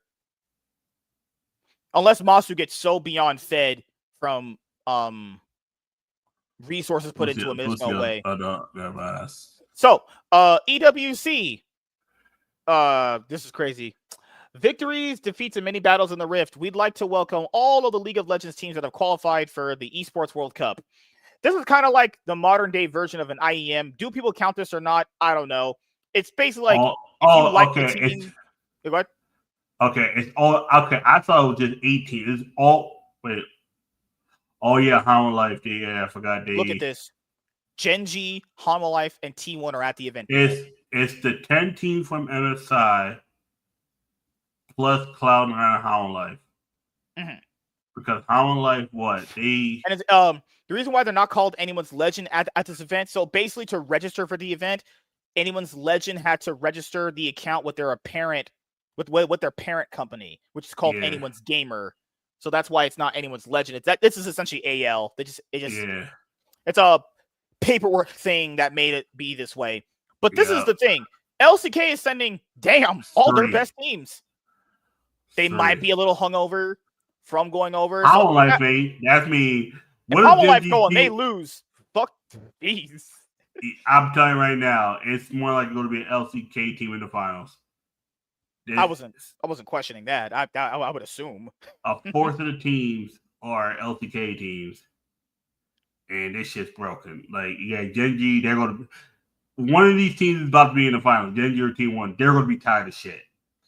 Yeah, either Genji or T1 are going to be. If both of these teams get to the finals, I would not be surprised if they both lose round one because they're tired as fuck. More likely Genji, but then again, I'm not sure. It's so weird because if Genji and T1 do lose this event, they're going to count this against them. Like, but they're not the best teams. It's like, come on, guys, they literally played 3 days after. They didn't even win first day. That means they can't get the Golden Road. No one's getting the Golden Road this year. Yeah, there's no way. Because Hollow Life didn't get to MSI. If Hollow Life would have got there, then they would have had a chance to get the Golden Road. And then again, there was no spring finals. There's no finals. They couldn't have got first anyway. There's like technically Genji got first because they got. Yeah, Hollow Life wouldn't have had it either way because they didn't win the first place match to get the first seed. Yeah, that whole shit. I'll be honest here. Given the fact that Hollow Life's had this much time off, they're probably going to be the team that wins. I'm not saying Genji or T1 won't play well or they won't ramp up throughout the event. And keep in mind, it's also format too, because if the EWC runs that single elimination best of 3 bullshit, that's what it is. That's it. It's best of 3. It's because I know for certain there's I think Valorant or one of the games they're streaming up multiple matches at the same time for EWC. There's certain games where there's a 1A, stream A, stream B, stream C, stream D. There's because these schedules are so fucking tight. Because there's more games this year at EWC. I forgot. There's 3 to 4 games, in the EWC that's being like those individual games that are having matches played at the same time. Imagine you and I are on separate teams. We're not playing against each other, but we're playing at the same time. Oh, your friends want to come watch you, but they also want to watch me. Now they have to have 2 monitors watching 2 separate games at the same time. Oh, dude, look at this. I found they actually have the format up. They actually have it up. Yep. They're doing it in groups, and they're doing lower brackets. So double elimination, I would imagine. Then they're doing this. Damn, they're playing all that in 3 days. About a week. There's no way. There's no way you play all that in 3 days. Well, to be fair, some of these are best of ones. These are the best of ones are in group stage. So this is gonna be lower brackets also lower bracket best of ones. Yep. What format is this? And then you get to the finals as best of 5s. So there's gonna be a lot of teams about to get cheated. Like if you're so the group stage, GSL group stage, all matches are best of 1. Oh shit. That means if FlyQuest wins, they automatically go to the knockout stage. That means Hollow Life have to play in the group Hollow Life have to play in the group stage. Yo, guess what? We're guaranteed Genji and T1 are guaranteed to be in the knockout stage. Let's go. Let's fucking go. Top 2 teams of each group advance to the knockout stage. Imagine you get stuck in the group stage and you gotta face Genji or T1 in the best of 1. 4 pre-qualified teams plus 4 qualifiers from the group stage. Single elimination bracket, quarterfinals. What is this? Semis and quarters are a best of 3. Stop this. Single elimination best of 3s. For quarters and semis? This is the cash. This is the cash grab. Final. Oh, the final. Yeah, of course the finals are a best of 5. Finals is best of 5. If the finals is a best of 3, I'd be like, burn this tournament to the ground. That's not worth doing shit. Get the money and run. Also, go back up. Go back up. Look right here. I was right. Look, go back up. Like T1 and Gen G are guaranteed, and anyone's legend are guaranteed in the knockout stage because they already won. Oh yeah. That means those 3 teams are guaranteed in the knockout stage. That means you ain't got to worry about T1, Gen G, or anyone's legend. And if BOG beats Fly, BOG's go. Oh my God, it's just gonna be. And that's me. LCK and LPL we're guaranteed at least one Easter team in the finals. Such a horrible tournament format. What in the world is this? Single elimination. Single elimination. Best of 3. Maybe quarterfinals. You could say that's fine. Best of 3 and semis is bullshit. That is literally bullshit. Nah, you know why? Because they gotta get these games fucking going. Yeah, because the summer splits begin. When do the summer splits begin? Let me see. LTK starts on the 23rd. And when is this taking place? On the 16th through the 20th? And then the 20th. Yep, that's why I said these motherfuckers are done. And then they gotta get. It's like we know Asian people are robots, but damn, what kind of shit is this? So they're playing this on the. So that means right now. The LCK split starts in 2 weeks. It starts in 2 weeks. And then it starts 2 days after for the teams that have already been here. And this fucking tournament starts a week from now. Because I'm in Wednesday. It's Wednesday. So this tournament starts on Wednesday next week. And then it runs all the way until Sunday. Then after that, 2 days, you're going to have... The LCK starts that Wednesday, the 23rd. When is... And the LEC also starts next week too. LEC starts that Saturday, I want to say. I think that Saturday. LC. Let me see. Let me go right now and see. Just make sure we clarify. Summer season start date. There's no way it starts on the 2nd. Oh, okay. No, okay. It does. Oh, yeah, you're right. That's August. So the LEC begins a week after the LCK starts. Okay. Yep. When does LTA LPL start? That's the question. LTA. I don't think they have a date just yet. Go LPL right there. LPL right there. Just domestic. Okay. Domestic LTA.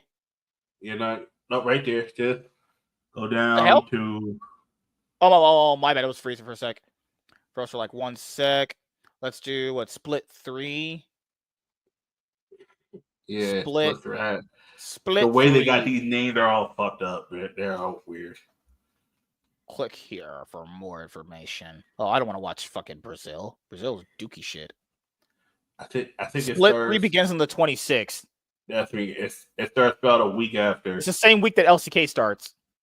Yeah. And then you said LTA and LCK start in the same week. And you said LPL. LPL begins their split 3. I think they start early. Minus 2 teams. Start way earlier. Minus 2 teams. They're starting on the 19th. Them niggas.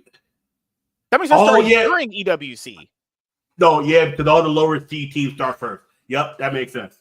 Okay, I was the way you say. I forgot. All the lower C teams start first. They get the LPL. What they try to do is they're trying to get down to 18 as fast as possible. That's what it is. Oh, they for sure wanted RNG gone. Yeah, that's why RNG and OMG or whatever got deleted earlier this year. They got them the fuck out of here. Yep.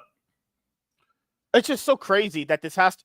And keep in mind, guys, for when you have shitty formats like this, your whole year could be judged off this. Like if Gen G and T1 just get up, because keep in mind, there were teams at this event, MSI, that beat them in a single game. I'm saying they won the series, but imagine a best of 1 where FlyQuest play that well, that like G2. G2 had a great game 1 against Gen G. Now imagine that's Gen G and you're already in the lower bracket. That could happen in this format. I'm not saying that's bad because that's what best of 1s are just fast as fuck to get to the next round. But single elimination best of 3s, change that shit.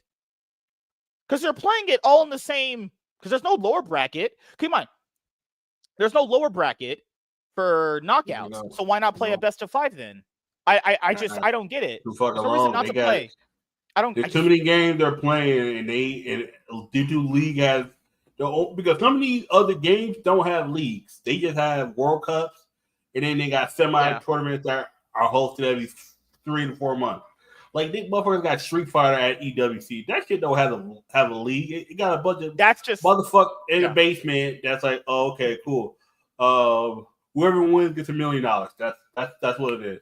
League actually had a structure. That's why it can't like go on for too long.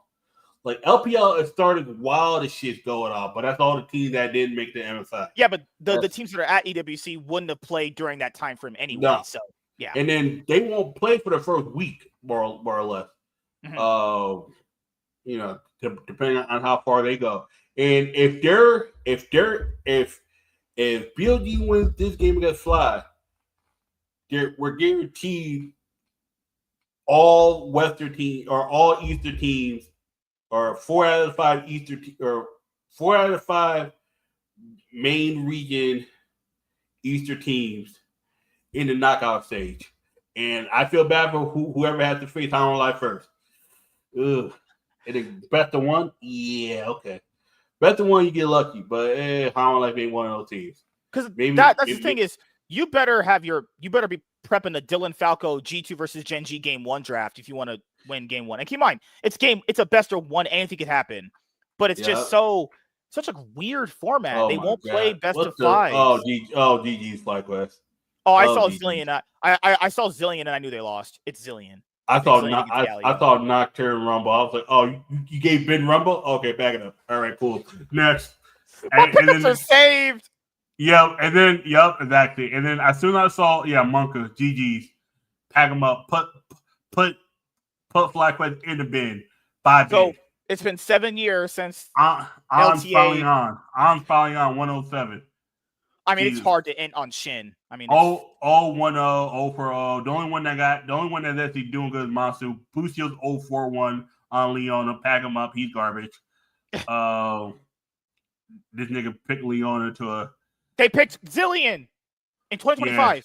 They picked Zillion Lee Sin. Yeah, Zillion. The last person I've seen play Zillion mid was But dude, that's crazy. Virgin. What are we gonna hear about FlyQuest after this? Oh, they almost beat BLG. No. Almost beating BLG. No, you don't almost beat BLG to pick this shit ass comp game 5. Nigga, Aspire 0-4-0 on Lee Sin. Pack this nigga up. Whippo. I feel so bad for him. He played well the whole tournament. It's not his fault. His team is legit trash. This draft is trash. 0-4-1. I called it. Yeah. I said, if you pick Zillion, you lose. The only person that died was the ADC and Elk. You can't spell Zillion without the fucking thing is, Elk don't even got to be good this game. You know why? Because fucking Knight. Ash. Yeah, they got graped. L. Yeah, this. Oh my god, he finally got a kill. Oh, GG. Oh, pack it up. Oh, pack it up. Oh, pack it up. Masu. Oh, GG. Grape. No Vaseline.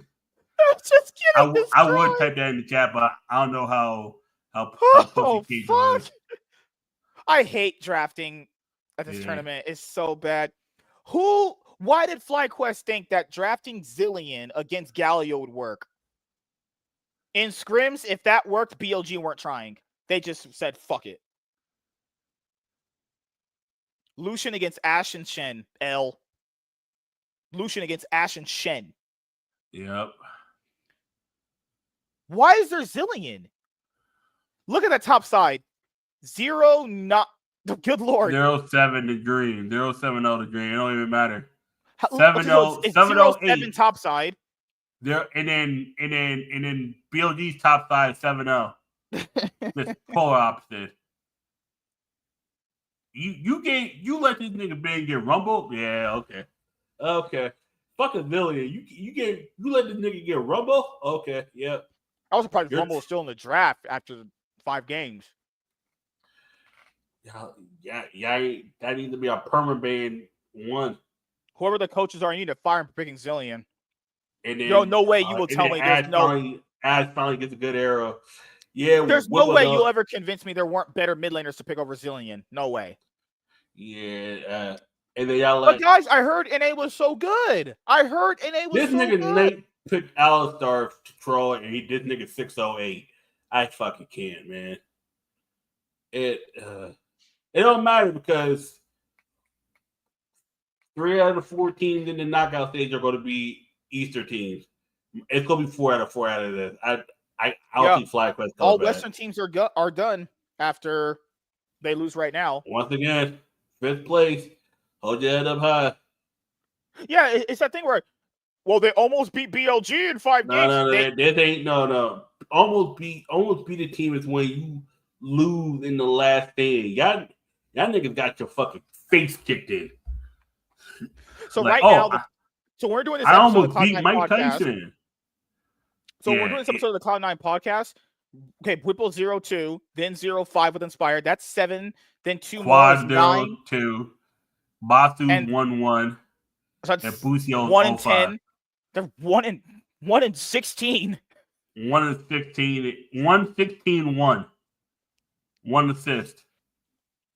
These niggas are getting these. And people want to tell us with a straight face that Gen G were trying against these people. There's no way.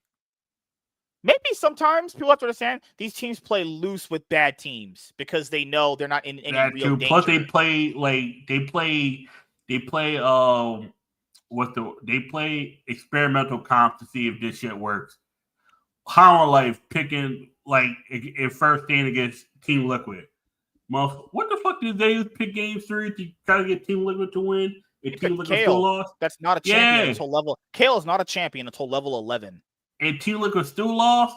That means he's basically saying, your team is so ass, I could just sit here and just get to level 11 and you guys won't win. It's like, I respect you, Impact, but nigga, you old. Do you really think fucking Vector respect APA? No. I love when the Eastern players like are like, what you call him, ass pussy ass. Good. Ass pussy ass. He was pussy in those team fight, and he was ass the whole damn series. Just like, why did they pick? Hey. I don't get it. Why'd they pick Zillion? Yeah, I just don't get it. And pairing it up in the comp that they did makes no sense. This whole comp didn't make no damn sense. Why the fuck are you? What the least in priority?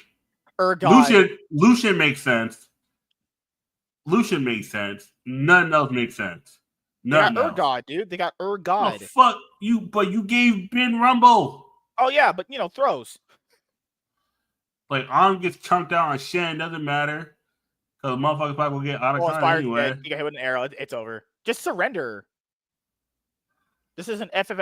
Honestly, if this was a solo queue game, we FF right now at 15 because there's no way we're playing that out. Oh, GG. Oh yeah, pack it up. Because I'm like 30 seconds delayed on Keijo's stream. That's mean. Oh, you're watching it through Keijo? I was watching it on just the main broadcast channel. If I watch it on YouTube, I can. I can't watch it on Reddit. Oh yeah. Oh god. Dwayne L problems again. I'll keep mine. I'm gonna have my Twitter open with this nigga Esports. On is 1013. You telling me this nigga on is more productive than the whole FlyQuest team? This nigga night is 6010. The skill gap. They got a kill. Doesn't matter at all. Yeah. It doesn't matter. It's over. Yeah. They're so far behind. Guys, they're 10,000 gold down. Yeah, about a little less. Oh, Masu. Masu's sister came out to watch him get booty graped. Yeah. Her little fine ass.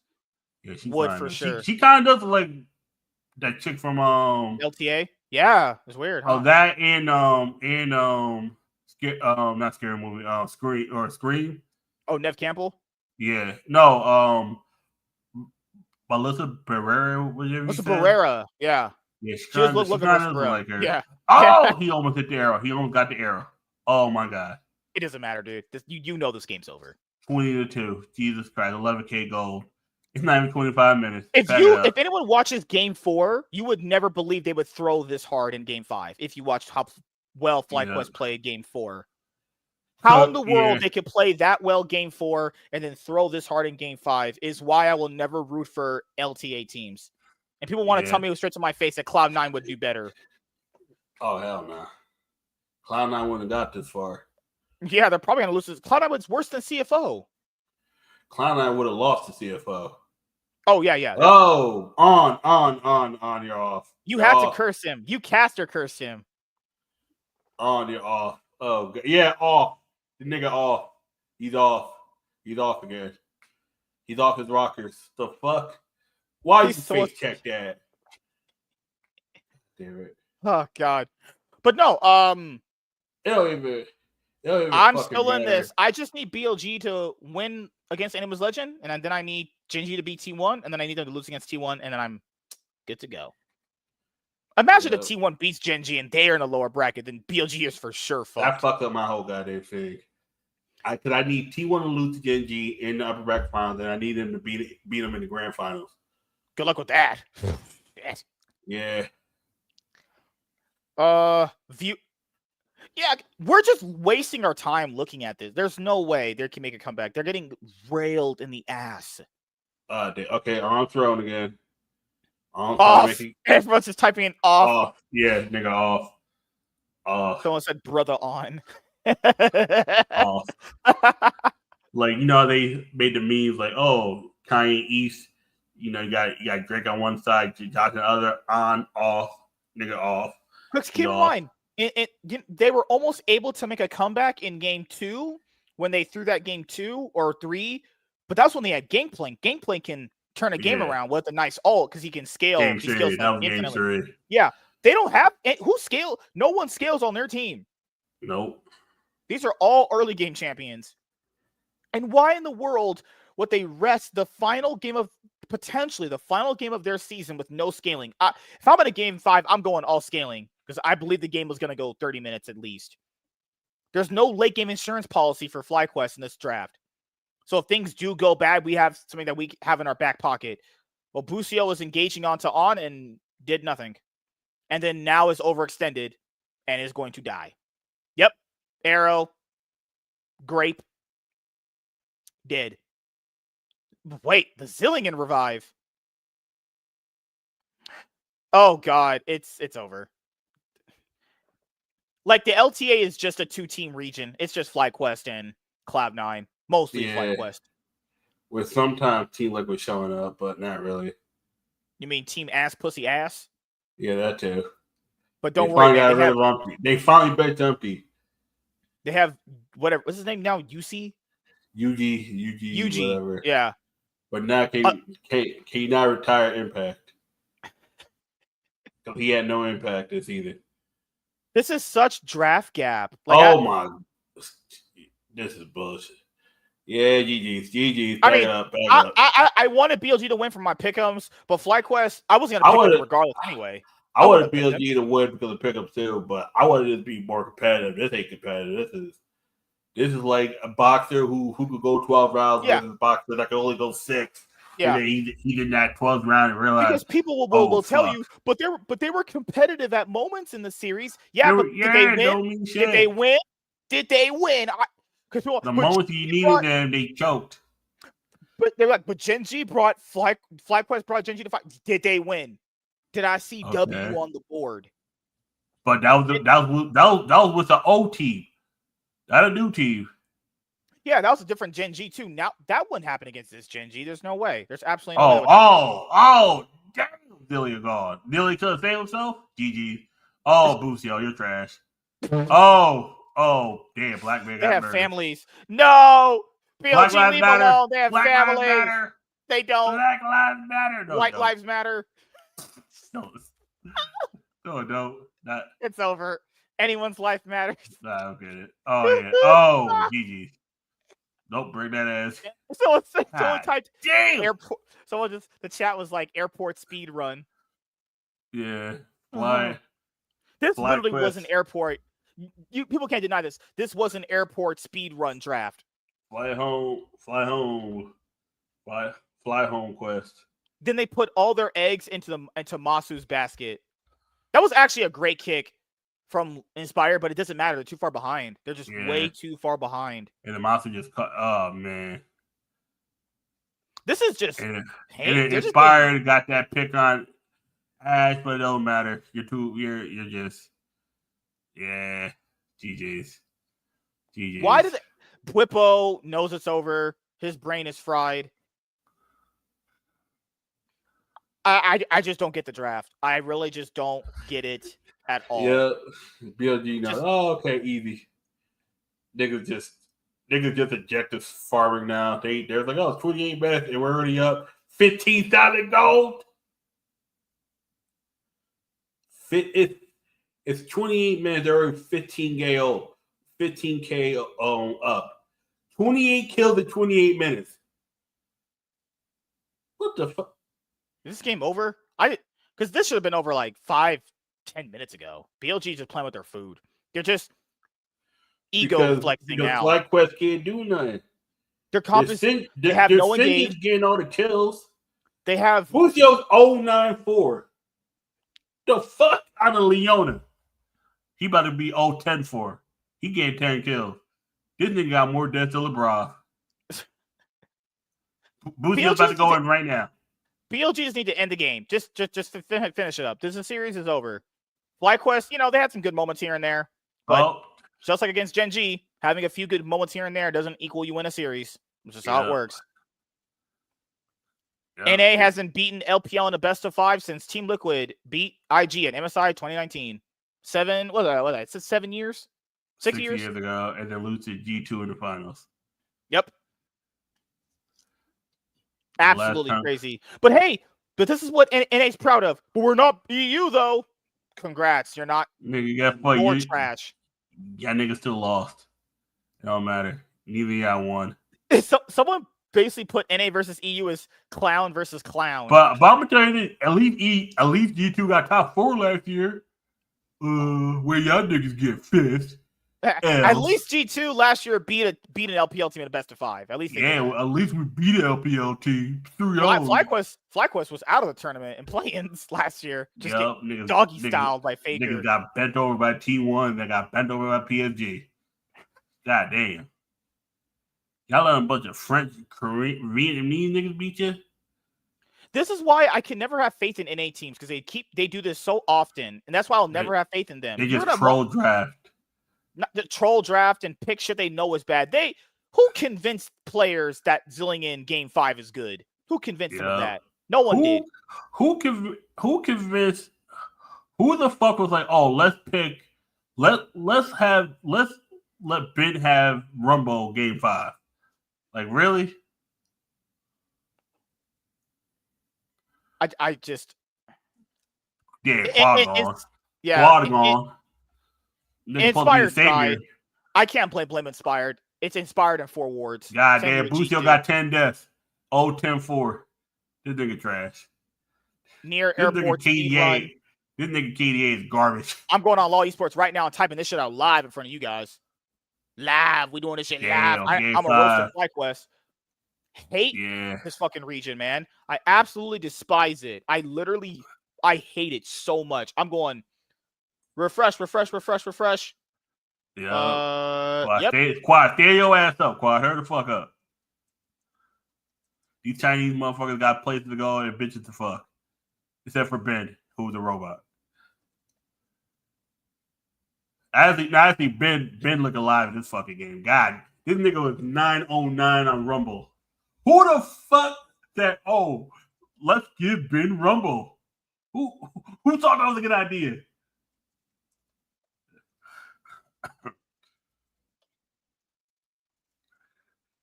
It happened again. So close yet so far. Fact. So far. They did good, but my God, I need to get better. That was some more bullshit. Kenya about to end the stream in like 40 seconds. I got some points. Because there were some niggas like, oh man, I'm sad that FlyQuest lost. That was part of my pick 'em. I'm like, L.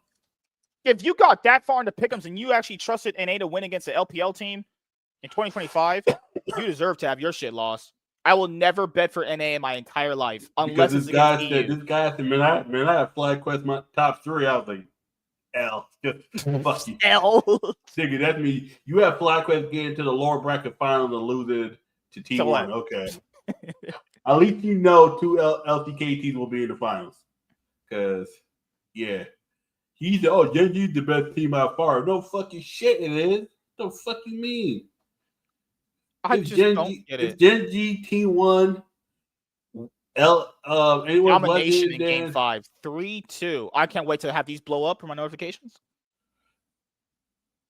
People were talking about Inspire being the Western GOAT. He had to remind us what Western entails. I don't think it's not Inspired's fault they lost. There's no. Did we watch what happened in the series? This is more bullshit. It happened again. So it's always going to happen. NA's. So here's what I'll say. NA's a one-team region. FlyQuest can take Eastern teams to 5 games, but they cannot close out against Eastern. But then it's just like Gen G last year. What the fuck was that draft last year against Gen G?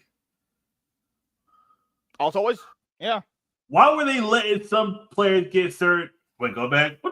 Go back. What they say? The only Western team to win a best of series against an Asian team.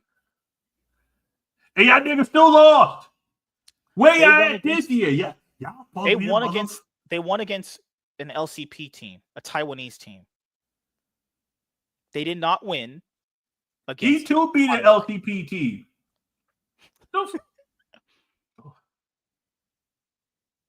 Yeah, look at it. But hey, I can't wait to hear this constantly. But we brought them to 5 games. It doesn't fucking. It doesn't matter. The issue is, y'all KC, y'all supposed to be the motherfuckers here, not these two trash teams. Where the fuck y'all niggas at? The problem with KC was like KC won a split and all the casters and Shock's little tight ass was like, oh, well, now KC just won the region. Them niggas. I don't know where that comes from because they were like, oh, KC just won their first title, and they were like, well, now KC just runs the region. When was that a thing?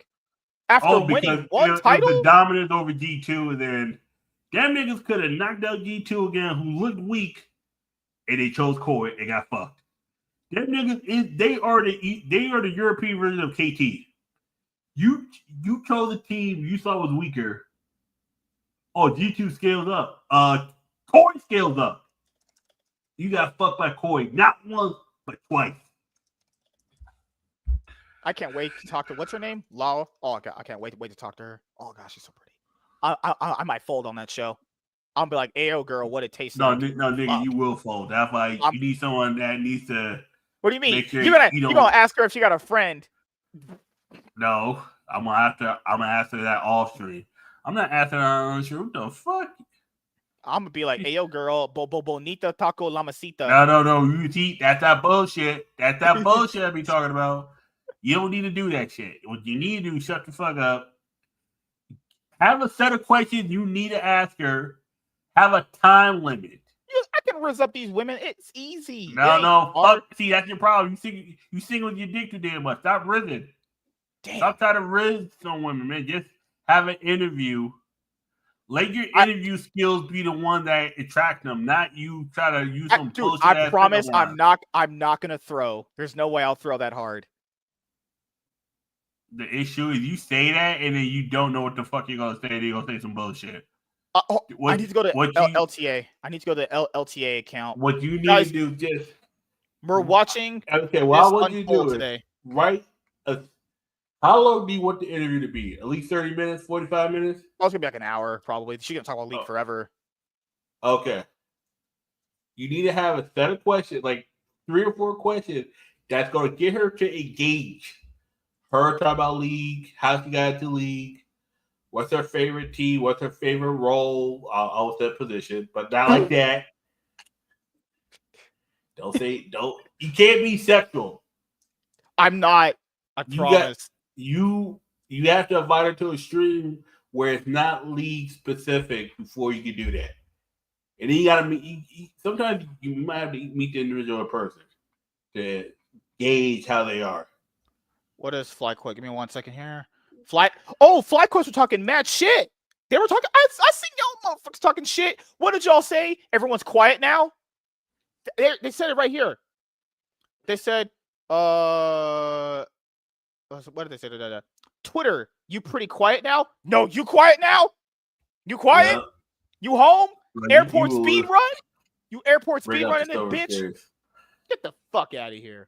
We're not done yet. Yes, you are. You are completely finished, honestly.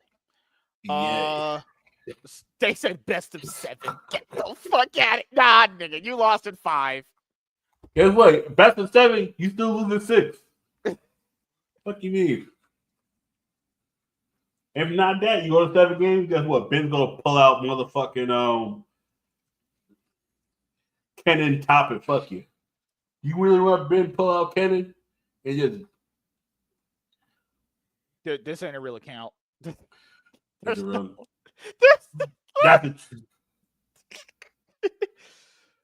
If we didn't pick Callisto, we win 3 up. No way. No. You ain't watching it. What's that saying? Tell me you didn't watch something without telling me you didn't watch something. Yeah. No way you watched this series and you're no nigga. L. I'll be right back. You're fine. Imagine peaking just to almost beat an Asian team. We won something when we peaked. And by we, you mean EU. Yeah, keep in mind, like, NA's biggest accomplishments right now is beating EU. That's awful. Beating EU doesn't mean jack shit. EU is terrible. They legitimately might be the worst major region after watching this tournament. Their region is probably flat out cooked. Just awful games from FlyQuest. Like, just they lost in draft. Sorry, it's over. You can't win with that shit. I just can't do it when teams do this.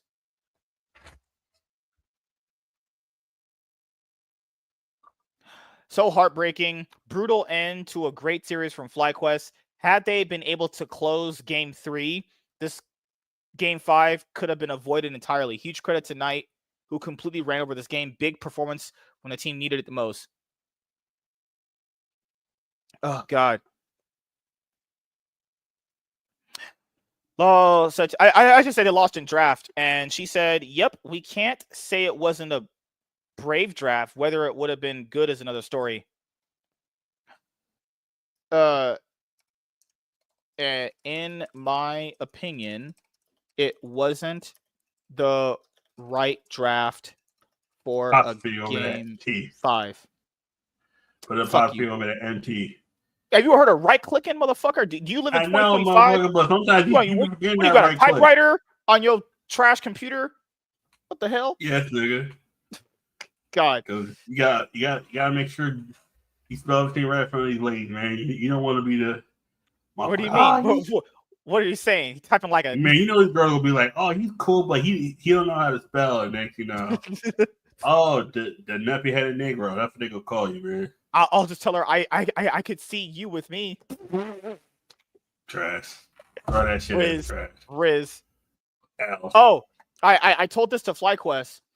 Our MSI 2025 journey ends here. We left it all in the rift, got graped, and defended our turf for a moment. You defended no turf. You lost your turf. Yeah. Your turf lost.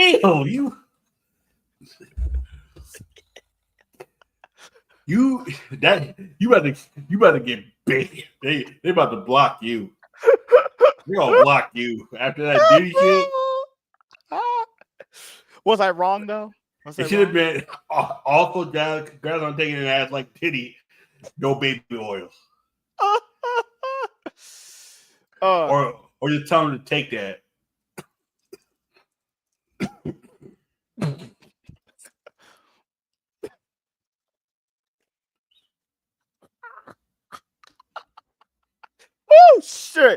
Oh shit. Oh God. I'm done. Oh God. He's crazy. Okay. Fire your coach. That was the worst possible draft I have ever seen. Honestly, this looked like an iron team going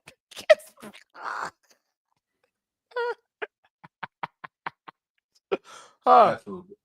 So sad. Inspired gapped bench one. Most part of the series. Yeah, I mean, he is better than Beachwan, but it doesn't matter when Beachwan has better teammates. That's what happens. Like, Inspired is better than Beachwan if you ask me, but it doesn't matter if you have worse teammates. Yeah. There's really nothing you can do. I mean, Beachwan has Knight and Ben. Yo ass got Lucio. Plus, you got worse coaches. Beat a really bad EU and absolutely fisted your opportunity at beating a struggling BLG. Only Inspired and Busio can hold their head up high with this one. I'm sure there is potential, but it's never going to be good enough to bridge the gap. The drafting was huge letdown. Also, I'm just understand. There are moments you can see this team beating an Asian team in a best of 5. Not when they draft like that. They seem to always draft like that. It happened against Gen G last year. Happened against BLG right now. What possible reason were there to be is to pick Zillion against Galio? That's the key. None. That's the funny part. None. There is no scenario in 2025 you should ever take Zillion for Galio. People said, but it probably worked in scrims. Then that proves to me that these Asian teams are not trying against you in scrims. They're just kind of feeling you out. Yeah, exactly what it is. It's called scouting. It's like a lot of times, like when someone says, a lot of times, Chad, you kind of suck at practice because a lot of times you don't take it seriously. But when you get to a real match, you're fucking everyone on your team. It's like because you actually know how to pick it. A lot of times you get bored. Mm-hmm. That's what some of these teams happen. A lot of times you get bored. You're like, all right, cool. I know how to beat you. All right, cool. It's like a lot of players will get better, and then you're just like, all right, cool. Let me just play this deck and beat you. That's what happens a lot of times. Oh, another thing too, because people will say this, but you only said they won because they weren't trying to cope with them having to go to 5 games. No, guys. Tell me with a straight face, do you think that I'll say right now, do you think Gen G put in more effort at beating FlyQuest or more effort in beating T1? And if you say both, I know you're iron or bronze. No way Gen G put in as much effort to beat them than they were trying to beat T1. No way. Of course they were trying to beat T1. They deep down knew there was a chance that FlyQuest couldn't close out 5 games. We saw that here. BLG felt like they were never in a position to lose at all, even though it got to 5 games. And keep in mind, there were moments in this series I was watching it or doing the show, they could have won. But this is why I will never root for teams like this. I know they're never going to close out. I'm not going to ever put myself in a mindset where I'm going to get let down as much as I used to do when I used to root for some NA teams. It's not going to happen. These guys are not, it's not that they're not even good enough. It's mostly like they will always find a way to fuck it up, and I know it's going to happen, so I just accept it as it is. And keep in mind, there's no gap getting closed. Oh my God, they can beat EU. Congratulations, you can beat a clown versus another clown. That it's like when NA, it's like a clown fucking like a, I don't know, like a fucking like Precious. It's 2 just big bitches there. Oh shit. This is here. So this is NA. That's this one. And this is EU right here.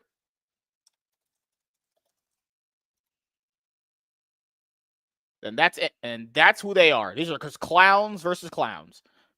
Nothing different here. So, yep. FlyQuest lost. Gee, who could have thunk that? But you know who didn't lose tonight? My pick'ems. We still alive. Same here. We're still alive. Now here comes the tough part. How does it go? We're guaranteed one LTK. That means we're guaranteed we're going to have the final half correct at least. Laura went back to her straight hair. She looks slightly better because her skin tone don't really. It's like when she has the tan, it works with the curly, but when her tan disappears, her hair right now looks good. This looks good. This is very good. And I would pull her hair back and start taking my tongue down that mouth. Dancing with her. Oh, just other ways, Riot. All right. My pick'ems are still alive. We still alive. We live. Yep. BLG, I just need you to beat anyone's legend. Please beat anyone's legend. Please. I'm not saying I even thought BLG were better. I think they're relatively, honestly, at this tournament, they're relatively about even at this point. They both have highs and lows. I just need BLG to win. Then I need you, BLG, to get your asshole opened up again by Team 1. That's all I'm asking for. But I need T1 to also lose this match too. Same here. I swear to God, if T1 win this and Gen G win this one, I'm about to actually have a stroke. My worst fear is T1 winning the upper bracket finals, but then losing the grand finals. That would break my heart in two ways. So there's 270, and I'm at 80. I could have. Damn his goddamn plans. This motherfucker got him. This is what I would have picked. I'm not even saying that as some copium shit. I literally would have picked it this way. Exactly. BLG 6-0, G2. I mean, did G2 really advance or did Furia and Gam throw? Who knows? Who knows? God. But yes, we have to wrap it up here because you have to go to work in the morning. I have to get some stuff done before I go to work in the morning as well. Is there any? So we have predictions. Because these are the matches coming up. Who do you have winning? Because we have the same pickups almost essentially anyway. Because Gen G and G2 play tomorrow. We said Gen G's going to win that one. You need Gen G to win that anyway for your pick'ems anyway. Right? I think Chaz is dead. Yep. Okay, so we will, because after this, we're not going to have the show again until Saturday when the tournament's over. So, I told you guys earlier, we're not having the show Thursday because I have to work later that day. So, Gen G T1, I have Gen G winning it. I follow full 5 games. Why not? Fuck it. 3-2. Who knows? It's Gen G T1. This is the spring final we never got. That would have happened. It would have been their fucking, 7th final in a row together. Absolutely crazy. Yeah. All roads lead back to them. I think it was all about tiling. That's why I knew they wanted the spring split just to be, okay, 2 champions, go to MSI. Let's see if y'all can make it. And then, because think about it.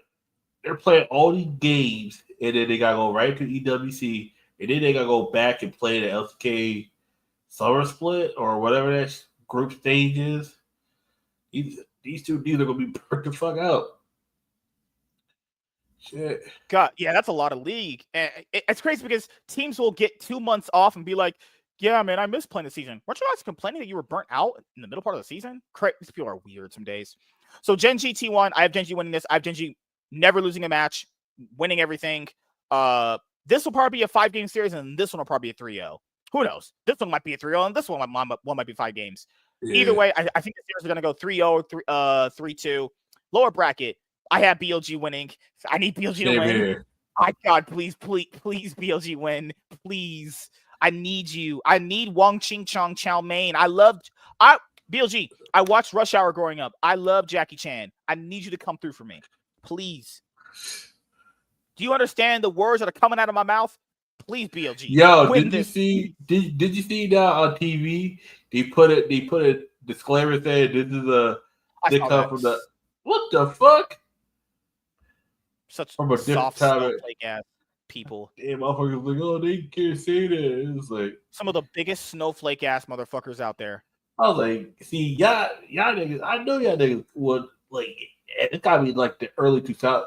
It's the same motherfuckers like, oh, we gotta forgive the people from the Middle East that bombed 9/11. Shut your stupid fucking ass up, man. Imagine you was supposed to go to work that day, and then you don't come home. I can't forgive you for that. Imagine, I was kidding. Imagine you and Leonard are married, right? Leonard goes to work. You say goodbye to her. Have a great day, right? She works in like the 80th floor, World Trade Center. You say goodbye. She calls you, say she might not be able to make it home. Wouldn't that break your fucking heart? And then 20 years later, it's like, oh, we have to forgive the people that bombed. I ain't forgiving them. Fuck no, I ain't forgiving them. I don't care if it was inside job. I'm not forgiving them. My wife is dead. Mm-hmm. Like, so imagine, your family member survived and died of cancer because of the. Nah. See, I ain't forgiving motherfuckers. I know some motherfuckers got harassed, and that ain't. And we're sorry that you got harassed, but it was part of it. We didn't know who to fucking trust. If you say you from the Middle East, from 2001 to about 2006, we didn't know who to trust. If you say you were from the Middle East, you got bullied. You got harassed. Like, you got, even motherfuckers that was bullying other people bullied you. I just moved after the match. Yeah. People tweeted after the match. He said, fuck, choked game 5 again. Ultimately, there was another one behind the PLG and being satisfied with taking them game by and they're going to cut it. Even being there would not have been enough in my eyes. That's the hard truth. I trust our team to keep knocking on that wall. This guy speaks Spanish. I don't know what the fuck that is. FlyQuest, the wall comes down eventually. Yeah.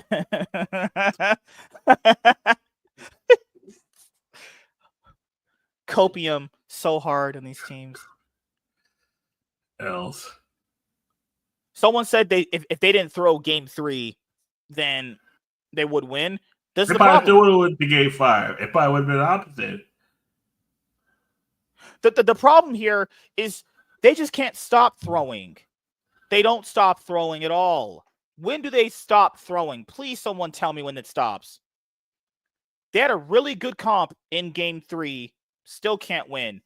Because in game 3, people talking about that base race. They get impatient. Same thing with G2. They get super impatient. And then they just forced to win. Still not doing it. God. Game 4, they played very well.